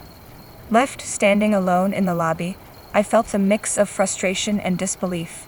I had suspected there was a catch, but being forced to camp out was beyond what I had imagined. Tears welled up in my eyes as I made my way out of the hotel. Spencer sent a brief message saying, I'm sorry. I was too hurt and angry to respond. After noon, I found a cafe for lunch and later stumbled upon an open field where I could see the sunset. Just as I settled in, my friend called, Hey, how's the trip going? But you asked. I had given her a duplicate key and informed her of the situation beforehand. She was furious and offered to come pick me up, but I declined. I appreciated her offer, but I knew leaving now would mean Kate getting exactly what she wanted. Unsure of what Kate might do next, I decided to consult a lawyer. I sent him the evidence of the mistreatment, preparing to pursue a case for emotional abuse. If it turned out that Kate's actions were premeditated, she would be asked to leave after the trip. I couldn't find a legal claim, but I had solid evidence that should have supported my case. The lawyer assured me that I had grounds to proceed if I chose to. After the call, the mental and physical exhaustion hit me hard, and I collapsed onto the fresh grass. I spent the night in an open field with a stunning view and a cool breeze, feeling both the beauty and the weight of the situation. The next morning I met up with Kate and my family just in time for checkout. "Emily, did you actually sleep in the woods? I bet you didn't even clean up. You're so filthy," Kate sneered. Spencer tried to intervene, but Kate quickly shifted the topic. It was clear he had mentioned that pushing me out was excessive. Kate gushed about how nice the hotel had been, but Sean's smile was my only comfort as we headed home. Once we arrived, Kate immediately began to yell, "What's all this? Don't mess with me." Rules were posted all over the house, and it was evident she had seen them as her face flushed with anger. When Spencer showed her the IOU, her face went pale and her mouth fell open in shock. At first, she tried to deny everything, but when pressed, she confessed to squandering her husband's life insurance money and borrowing more once it ran out. Spencer and I proceeded with our plan. "I can't have someone with debt living with us," I said. "You need to leave. And since I have evidence of how you've mistreated me, I will be suing you." I played the recording for her. As she listened, her face turned ghostly white, and she begged me to let her stay. I told her she could remain if she adhered to the rules and refrained from aggressive behavior. She eagerly agreed and apologized profusely. "I'm so sorry. Please help me." I never thought I'd see her like this, I thought, feeling a deep sense of satisfaction. When I thought the ordeal was finally over, my knees gave way, and I collapsed to the floor. Spencer quickly helped me into a chair and then began to confront Kate about her debts. It was clear that his respect and trust in her had shattered. Kate, who had never imagined facing such a fierce rebuke from her son, frantically apologized. Once everything was settled, she fell silent, staring blankly at the sky for the rest of the day. The atmosphere in our home changed dramatically the next morning. I woke up early as usual and started preparing breakfast. Kate, however, made a cutting remark right away. The difference was in Spencer's response. "Mom, we talked about this yesterday," he said firmly, causing Kate to fall silent and retreat to the sofa. I almost felt a pang of amusement at the sight, but I managed to stay focused on preparing breakfast. Spencer was grappling with guilt for not protecting me and struggling to stand up to his mother. Despite this, I knew he was a kind man, and there must have been reasons for his previous inaction. I couldn't bring myself to hate him for it. He tearfully apologized to me, and from then on, he supported me and kept a closer watch on Kate. Her attitude toward me improved daily. While she still made occasional comments, they lacked malice. I hoped this new dynamic would last. For the first time, I could breathe easily and maintain a healthy mindset. The debt repayment was set at $700 a month. Spencer and I worked together to manage it as Kate was too elderly to work. I took a part-time job to balance work and home life, and Kate took responsibility for taking Sean to and from daycare. She did a good job with this. Spencer took over managing the family finances, which helped improve our situation little by little. No matter how much you love your husband, dealing with a difficult mother-in-law can make you consider divorce. Although I couldn't bring myself to do that, I reflected on how much easier life could have been if I had acted sooner. Still, finding that Iowa was a turning point that helped me rebuild my family. I was grateful to my friend for her support and encouragement. Without her, I might have faced a mental breakdown. I deeply cherish our friendship. Looking back, I feel a sense of accomplishment for holding my family together through the tough times. Even when I was exhausted and unmotivated, I made sure to fulfill my responsibilities to ensure a decent life for everyone. Though I may never fully forgive Kate, I intend to treat her kindly as my mother-in-law. Years have passed and my son has started preschool. We are nearing the end of paying off the debt and considering a move to a new house. Kate has begun helping me more, and my relationship with Spencer has improved significantly. We're even contemplating having another child. Our family is stable now, and I'm content with our progress. I will continue to do my best for my family, always striving to support and nurture them. My name is Jennifer, and at 43 years old, I find myself completely hooked on Spanish soap operas. Thanks to various streaming services, I've been binge-watching one dramatic series after another. There's something irresistible about the constant twists and turns, but little did I know my own life was about to rival any soap opera in drama. It was nearly 6 years ago, when I was living with my older husband. We had never been blessed with children, but I cherished our time together. That all changed one evening when I received a call from Monica, my best friend since childhood, who had even attended our wedding. "Hey Jennifer, it's been a while. I wanted to let you know that I got divorced." Monica said. "Oh, I'm sorry to hear that. It sounds like a tough time. Let's get together for drinks soon," I replied, trying to offer some comfort. When I got home, I was about to tell my husband about Monica's news, but he surprised me by saying, "I know Monica's divorced." I was taken aback. "How did you know about that?" "I haven't mentioned it to you yet." He looked at me with an expression that suggested he was piecing something together. "I think I overheard something," he said, though his vague explanation left me puzzled. I shrugged off the confusion and told him, "Yes, Monica is divorced. We're planning to meet up for drinks soon." My husband then asked, "Can I come along?" I was puzzled. I thought it was supposed to be a girls' night out. Despite my hesitation, I agreed to ask Monica if it was all right for him to join us. To my surprise, Monica responded enthusiastically, "Sure, let's all go out for drinks together." I was disappointed, wishing for a girls-only evening, but I relented. In the end, the three of us, my husband Monica, and I, met up for drinks. The night turned out to be quite enjoyable. Monica vented about her ex-husband's shortcomings, and we all shared laughs over her stories. It felt like we were having a great time, but when I excused myself to use the restroom and returned, I was taken aback by the sight of Monica and my husband gazing deeply into each other's eyes and engaged in a conversation that seemed a bit too intimate. A knot formed in my stomach as I took in the scene. The evening had started off as a simple gathering, but now I couldn't shake the uneasy feeling that something was amiss.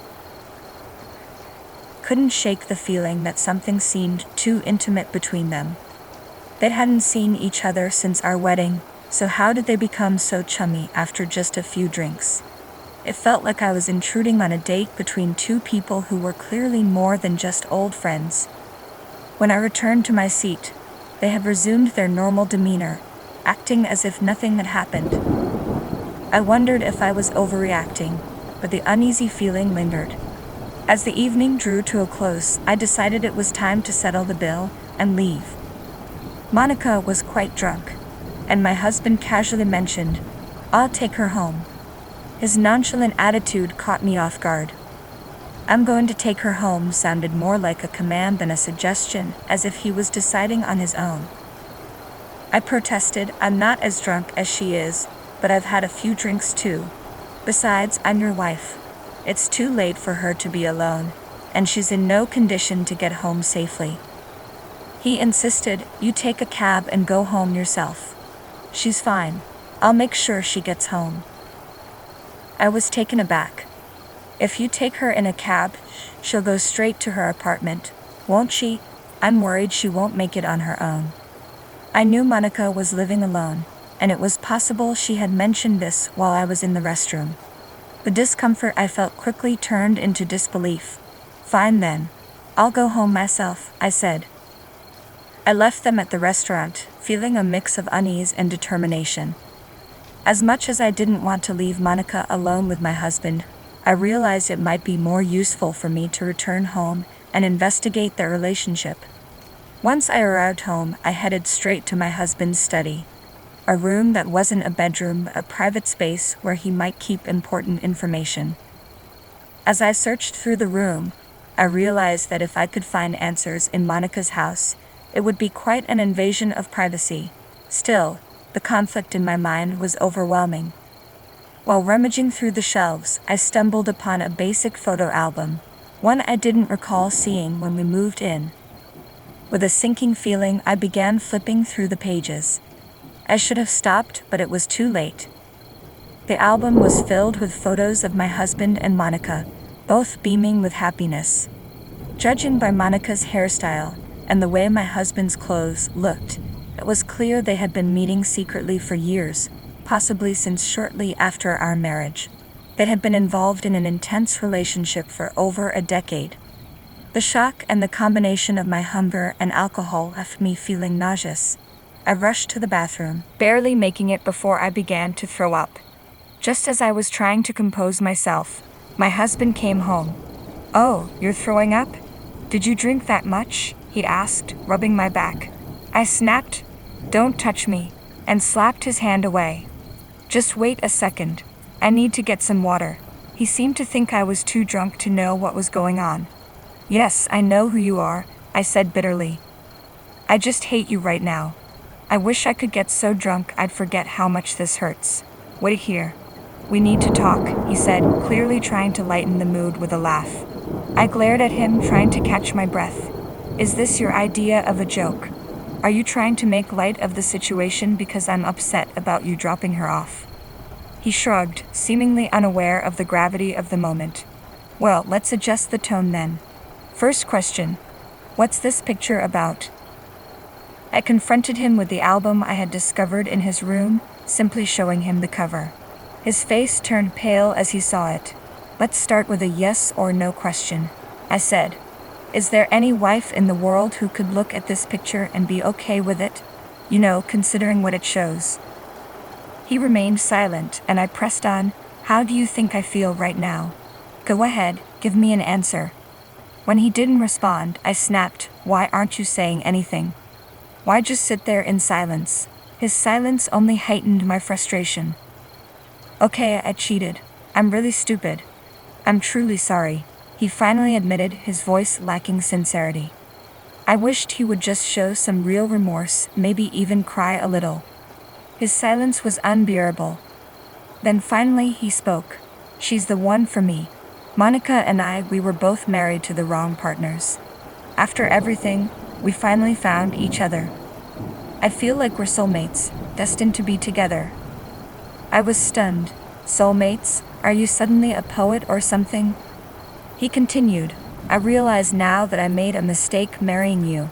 Our soul vibrations are different. We can't be happy together. This is a test of fate for me and Monica." His words were so disconnected from reality that I could hardly process them. "So, we're not connected on a spiritual level. Is that what you're saying?" I stared at him, speechless, struggling to grasp the bizarre turn of our conversation. I was completely baffled by his words. I couldn't make sense of what he was saying. Only that he and I were hopelessly incompatible. My best friend had betrayed me, my husband had betrayed me, and honestly, I was beyond tears. "I don't understand what you're talking about," I said, feeling numb. "All I know is that you and I are hopelessly incompatible. If you're so keen on being with Monica, then fine. I'm willing to let you go, because you've been a terrible husband." He seemed to be speaking in riddles, and it only made my frustration grow. "I don't think you and I are compatible either," I said flatly. "You've clearly lost your mind, but I still don't understand what you're on about." "I knew you'd say that," he replied, seemingly resigned. "So you'll agree to a peaceful divorce, right?" I replied, "So you won't be paying alimony then?" He didn't seem to grasp the gravity of the situation. "I don't think I'm in the right spiritual mindset to deal with you right now," he said, his voice trailing off as if he were in a different world. His incoherence was almost maddening. "What's the matter with you, Jen?" he asked. I responded with an equally ridiculous answer. "I'm ignoring your absurd divorce request." Ignoring his pleas, I headed to the shower. He continued to shout from the other room, criticizing me and demanding a response. I'll never be free unless you agree to divorce me, he yelled. I ignored him completely. You'll be free to do what you want, and I'll be free from you. From this day on, you're nothing but a piece of trash to me, as insignificant as mold in a bathtub. The next morning, my husband left for work in a foul mood. I didn't greet him, prepare his breakfast, or even help him with his tie. I had taken the day off after our night out, and I got up just in time to see him leave. Well, from today on, I'll be living alone. I decided to tidy up my room, and by the evening, when my husband came home, I heard him call out from the front porch, "I'm home." But I didn't respond. Soon he was shouting about his missing shoes. "Hey Jen, where are my shoes? And why are you eating without me?" I remained silent, watching TV and enjoying my steak and fine champagne. "Yes, I threw away your shoes," I called out without looking at him. "It's normal to eat alone since I live here by myself. I have quite a bit saved up, so I'm treating myself." He sounded frustrated. "Jen, are you even listening?" I poured myself another glass of champagne, ignoring him. "We'll talk after I get out of the shower," he said, but I could hear the irritation in his voice. As I heard him clattering around upstairs, I knew he was searching for his pajamas. Then he called down, "Jen, why is there nothing in my room? Where are my pajamas? I can't even take a bath without any clothes." I replied calmly, "I live alone now. You'll have to figure it out." I quickly finished my meal and went to my room, showing no reaction to his distress. He followed me, asking where his food was. "Go buy your own," I said. "I've told you repeatedly that I live alone." I had already finished my bath, so I headed straight to the bedroom. I had even disposed of his toothbrush, curious to see how he would manage in the morning. When I woke up, my husband was sitting in a chair, looking like Rodden's the Thinker. He must have been in such a rush last night that he didn't manage to properly get ready. His hair was sticky and messy, exposing his scalp. As soon as he saw me, he tried to compose himself and got down on his knees, desperately apologizing. I was genuinely shocked by how far he was willing to go. "It hurts me to know how you've treated me, but I realize I've done terrible things to you without considering your feelings," he said, his voice full of regret. "I'm sorry for that." His apology was exactly what I needed to hear, but I didn't respond. "I want us to start over," he added, hoping for a second chance. I was stunned into silence. I gave him a look of sheer disgust. No, I said. "I can't live with someone who is spiritually lost, cheats, and causes so much trouble." His shock was palpable. "You don't like that?" he asked, clearly taken aback. "Think about what you did," I said coldly. "Say something if you have a clue." He pleaded, "I'll do whatever you say." I knew he was falling back on his usual tactics. Promises and material gifts whenever we had a fight. But this time I was prepared.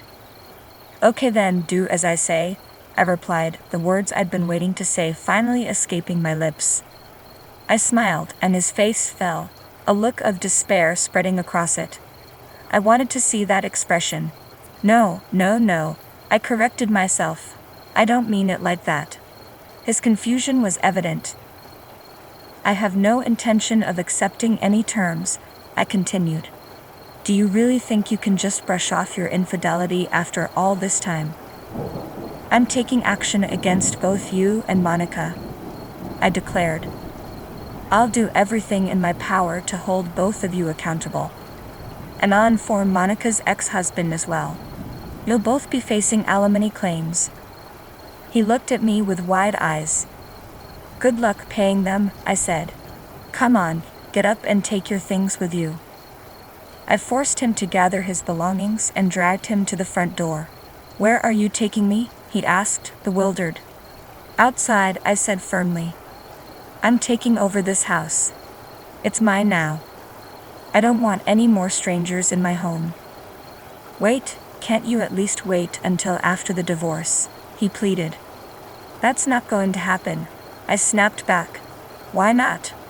"What the hell, Jen? You just started talking all of a sudden and then you were so cold. Shut up and get out." I shoved him out the front door, with all my might. The strength I was able to muster came from the years of accumulated stress and anger. It's strange how much negative energy can build up over time. Before the divorce papers were finalized, we all, my husband Monica, her ex-husband, and I, met to discuss things.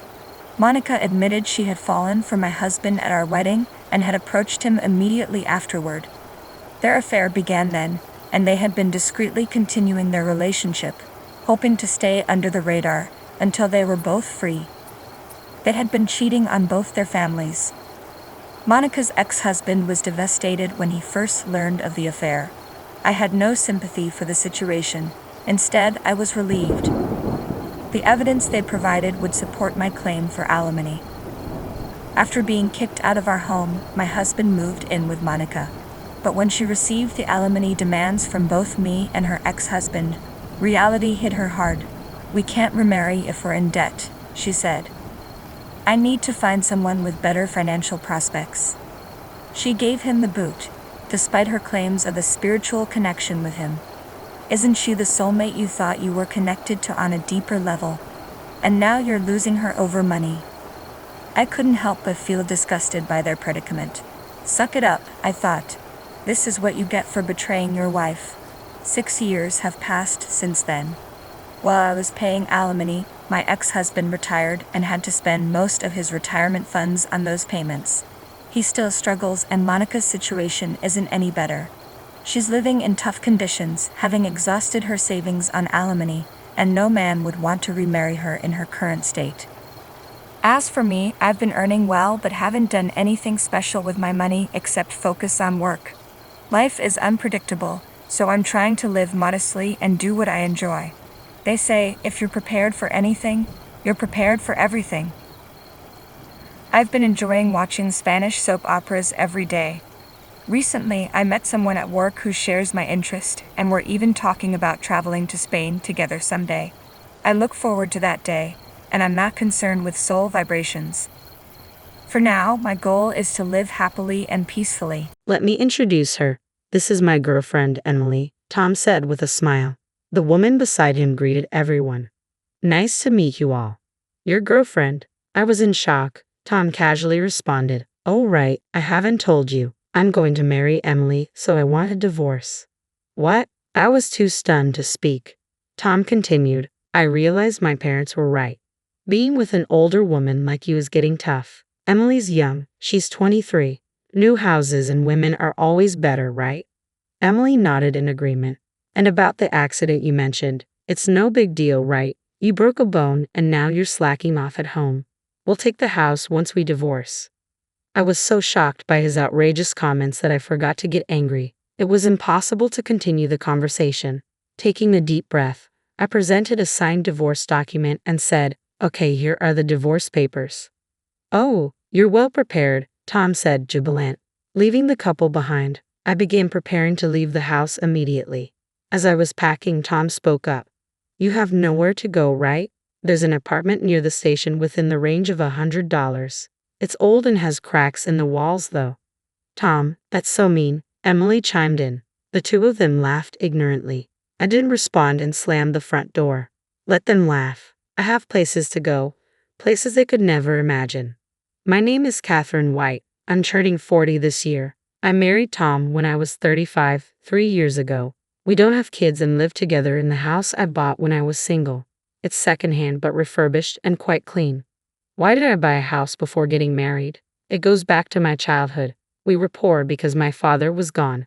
To be precise, he disappeared before I could remember him. I lived with my mother, who loved me deeply, but life was tough with just the two of us. Still, having my mother was enough.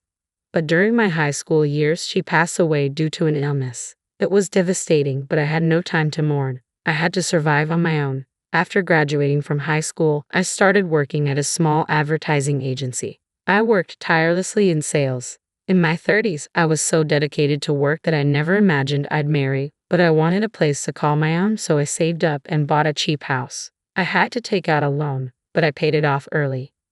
Around that time, I met Tom. He was from a client company. Tom seemed unreliable to me since he was 5 years younger, but he admired my work ethic.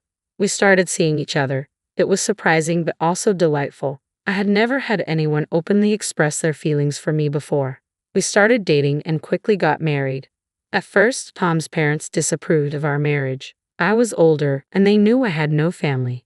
But Tom defended me, saying, even if she has no parents, Catherine works hard. Don't say such things. I was genuinely happy. I thought we could make it work. But that changed. The shift in Tom's behavior began less than 6 months after we moved in together. One evening, after returning from work, he sat down at the dining table. Dinner was meat and potatoes, a salad, and eggplant soup. After eating for a while, Tom stopped. What's wrong? I have been meaning to say this. The soup, it's from this morning, right? I don't like leftovers. Can you make a fresh one for dinner? But it takes time. I also work and I might not make it in time.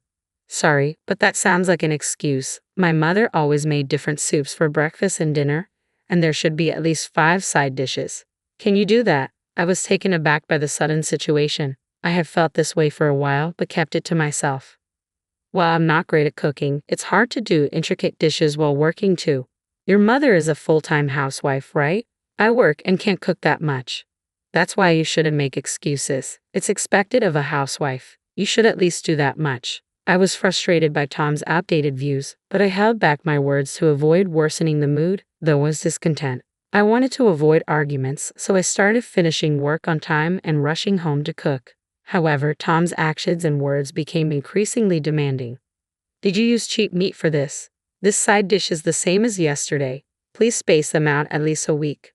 With each of his complaints, the time I spent cooking became more overwhelming. Before I knew it, I was spending all day thinking about meals. Tom's nitpicking didn't stop at just food. He checked every corner of the house for dust and criticized my cleaning. If you have so many complaints, why don't you do it yourself? I finally snapped. What are you saying? Housework isn't my job. Don't shift the responsibility. Maybe you can't handle chores because you didn't have parents around. I was stunned by his words. He had never belittled me for not having parents before. Was this Tom's true nature? The man I knew before felt like an illusion. Regardless, I wished for the old Tom to return, but the situation only worsened.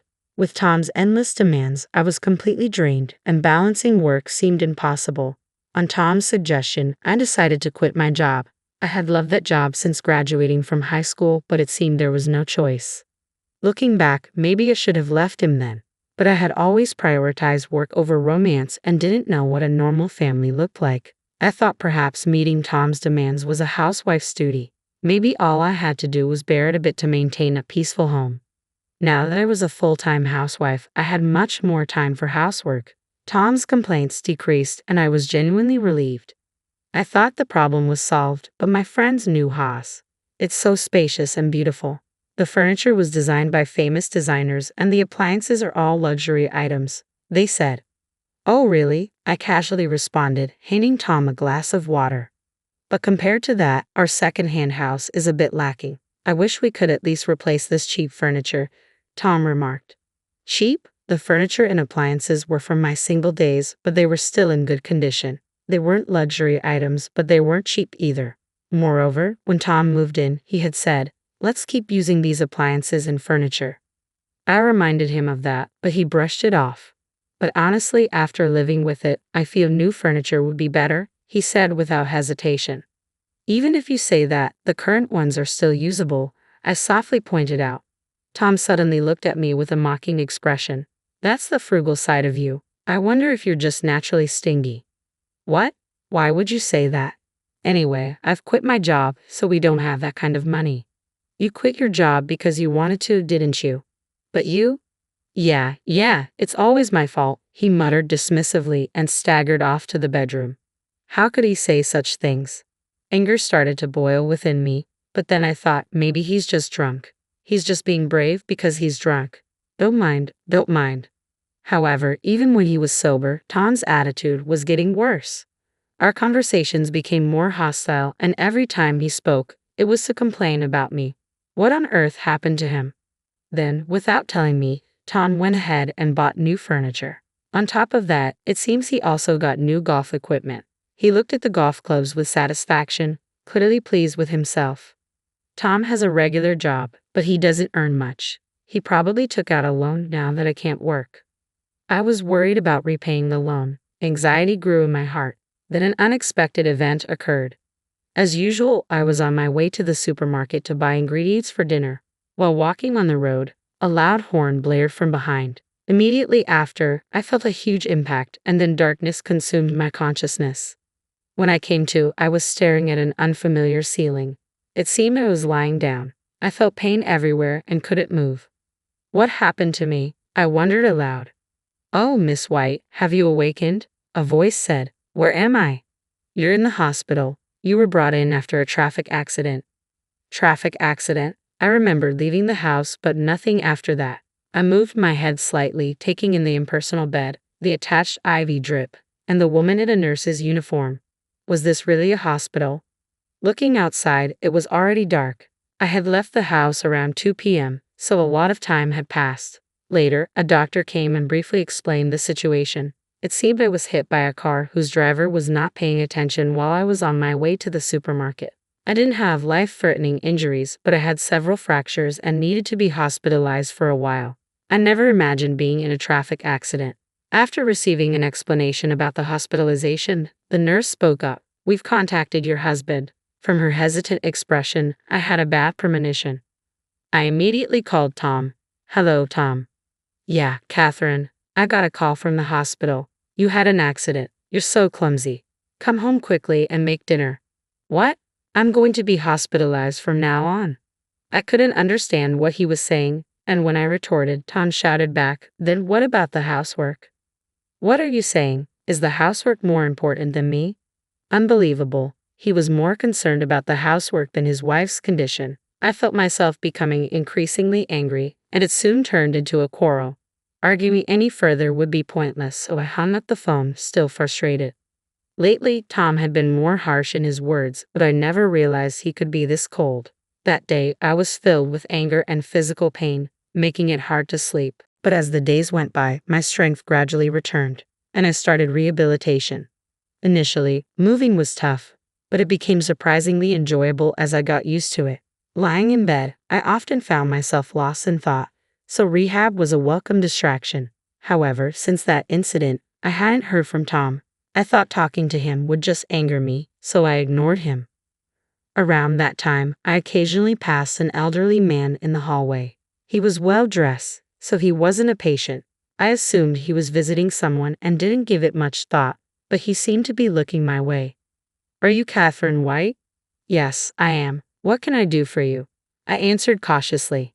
At that time, I had no idea that this man would change my fate. Eventually, after about a month in the hospital, I was discharged. I hadn't fully recovered, but I was told all patient care would surface. I was finally going home after a month away. My home felt oddly nostalgic, but that feeling was short-lived. The moment I opened the door, I felt something was off. There were unfamiliar shoes, heels with flashy pink ribbons. Could it be? Rushing into the living room, I braced myself for what I might find. I noticed the entire house had changed. Not just the furniture, but even the electronics had been replaced with brand new, high-end models. The curtains were different too, making it feel like someone else's house. "Ah, Catherine, you've been discharged." Tom emerged from the back, sitting casually. Next to him was a young woman. The woman with brown hair and a revealing outfit spoke lazily, "Welcome back." Who are you?" I was stunned. Tom smiled. "Oh, let me introduce you. This is my girlfriend, Emily." "Nice to meet you," she added. "Your girlfriend?" "Yeah, I guess I never mentioned it. I am planning to marry Emily, so I want a divorce." "What?" I was at a loss for words. I've come to realize that what my parents said was right. Without proper parents, you can't manage household chores or finances properly. I thought you being older would be reliable, but living with an aunt has become tough. Emily's young, just 23. New homes and women are always better, right? Right. Emily tilted her head in agreement. "And that accident of yours wasn't a big deal, right? Breaking a bone and then slacking on housework deserves a divorce. We'll be taking the house, by the way." Such outrageous statements left me too stunned to even get angry.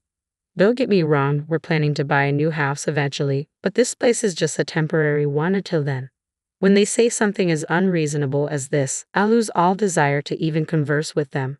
The old Tom is gone. I've come to think of him as a monster, not a human with whom I can communicate. I shouldn't fight on the same level with them. I took a deep breath and presented a document. Okay, here are the divorce papers. Oh, you're well prepared. I had already signed the divorce papers in advance, considering the recent strange atmosphere. I thought this choice might come up eventually, so I quickly started packing my things. I needed to prepare to leave the house. As I was busy, Tom spoke to me. You don't have anywhere to go, right? There's an apartment near the station that rents for $100. It's run down and has cracks in the walls, though. Tom, that's so mean, Emily chimed in. Ignoring their mocking laughter, I slammed the front door with force. I took a moment to look back at the house, my castle that I worked hard to buy. Today is the last day I'll see it, but I had no regrets. I had a place to go. A week later, while relaxing in my new place, the doorbell rang loudly. Checking the monitor, I saw it was Tom and Emily. Ignoring them, I heard them shouting my name. Their frenzied state made me want to laugh. After observing for a while, I spoke over the intercom. What do you want? Why are you living in such a mansion? Tom asked. The mansion he referred to was where I currently lived. A 3-story building made of reinforced concrete on a massive plot, complete with a swimming pool. You came all the way here just to say that? No, I have a proposal. Open up.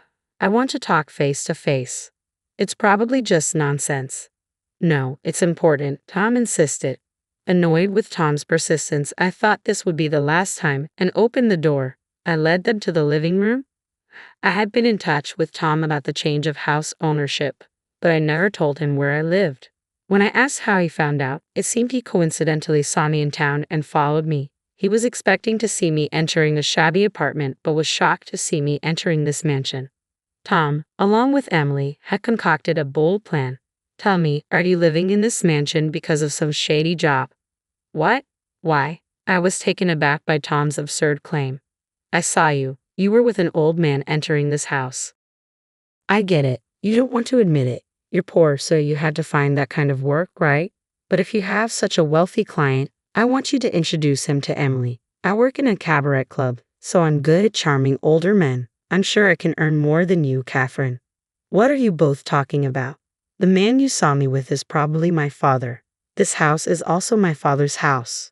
What? That's a lie. You don't have parents, Tom insisted loudly, just as the door to the reception room opened. Seeing the middle-aged man who emerged, I called out, Dad. My father, I explained quickly. Surprised, my father sat next to me and greeted Tom. Ah, you must be Tom. My daughter spoke of you before. Nice to meet you. I'm Catherine's father, Robert Johnson. Wait, what's going on? Tom looked back and forth between me and my father, his eyes wide with surprise. It's understandable. I only recently reunited with my father while I was in the hospital. I began, explaining the situation. Yes, the middle-aged man who spoke to me that day was my father. My father was supposed to have disappeared. I had been told so by my mother. I thought there might have been a mistake, but after speaking with this man, I realized he was my real father. To start a business, my father went to America. After a while, once his business was on track, he planned to bring us over, but he was robbed there, losing everything. He lost all his investment capital, and even his means of communication was cut off. Stranded, he fortunately met a man who offered him a job at his company. Starting with menial tasks, he gradually got promoted and eventually became the right-hand man to the company's CEO. With the help of this man, he later started his own business. The business was successful, and my father achieved social success. But he was always concerned about my mother and me. He felt guilty for leaving us for so long and found it hard to return. Then his company decided to start a new venture in Japan. After much thought, he decided to come back. He built a house here and started looking for me and my mother. He then discovered that my mother had passed away and was deeply regretful.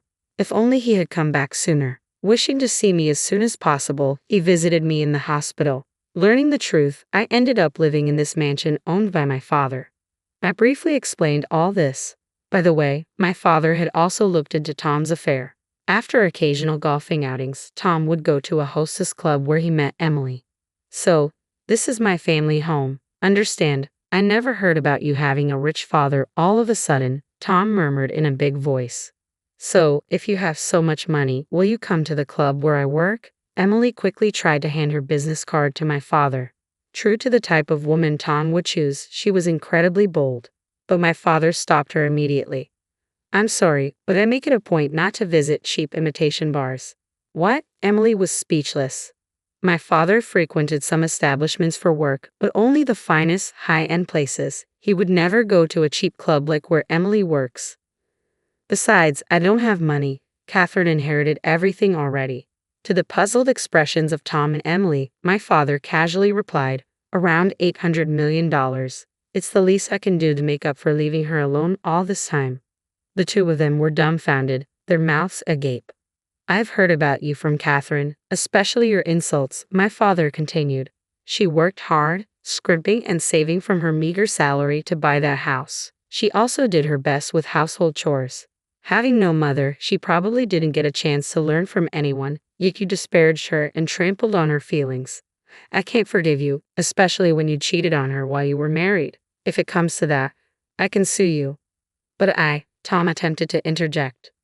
Catherine's struggles were partly my fault too, my father continued, cutting him off. You mocked me for being poor and for not having parents. I'm fed up with someone like you who lacks compassion. Never come back to this house again. Goodbye. Is there anything else you need? If you're done, can you leave? I added firmly. Help! Tom and Emily screamed and ran away. Watching them go, my dad and I shared a laugh. It had been a while since I'd laughed so much. I knew I probably wouldn't see those two again. I could finally live in peace. Later, I found out about their subsequent misfortune. A typhoon hit the region where Tom and Emily lived, bringing heavy rain that flooded houses near overflowing rivers. Fortunately, my area wasn't affected, but their house suffered severe damage.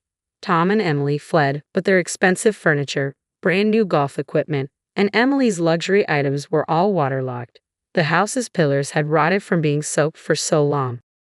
With no place to stay, the two seemed to live in shelters for a while. Tom's family home was far away, and Emily's family situation was worse. Her parents were gambling addicts living in a tiny apartment. Emily, who worked at a nightclub, spent all her money. Tom was also in debt from buying expensive things. Tom, who relied on women for money, was now in trouble. The two, having no other options, had to move into a cheap apartment near the station that he had once told me about. It was ironic that Tom, who once mocked others, ended up living there. What you do to others will come back to you, I reflected. Unless they truly repent, they won't find peace. Meanwhile, I was thinking of job hunting since leaving my previous company. When I talked to my father about this, he offered me a position at his company. The job is in sales like before, and it's fulfilling. I'm still learning, but I work hard every day to be valuable. At my father's mansion, we often host home parties for business associates. My sales experience helps, and I can talk freely with anyone. I plan to work abroad in the future, so I'm also studying English. My father often tells me, you look livelier now compared to when we reunited. It feels like a lie that I used to be so irritated every day when I was with Tom. Life is unpredictable, I concluded. Even if times are tough, they won't last forever. If you keep looking forward, someone will always be watching over you. I believe that, and I want to keep living brightly.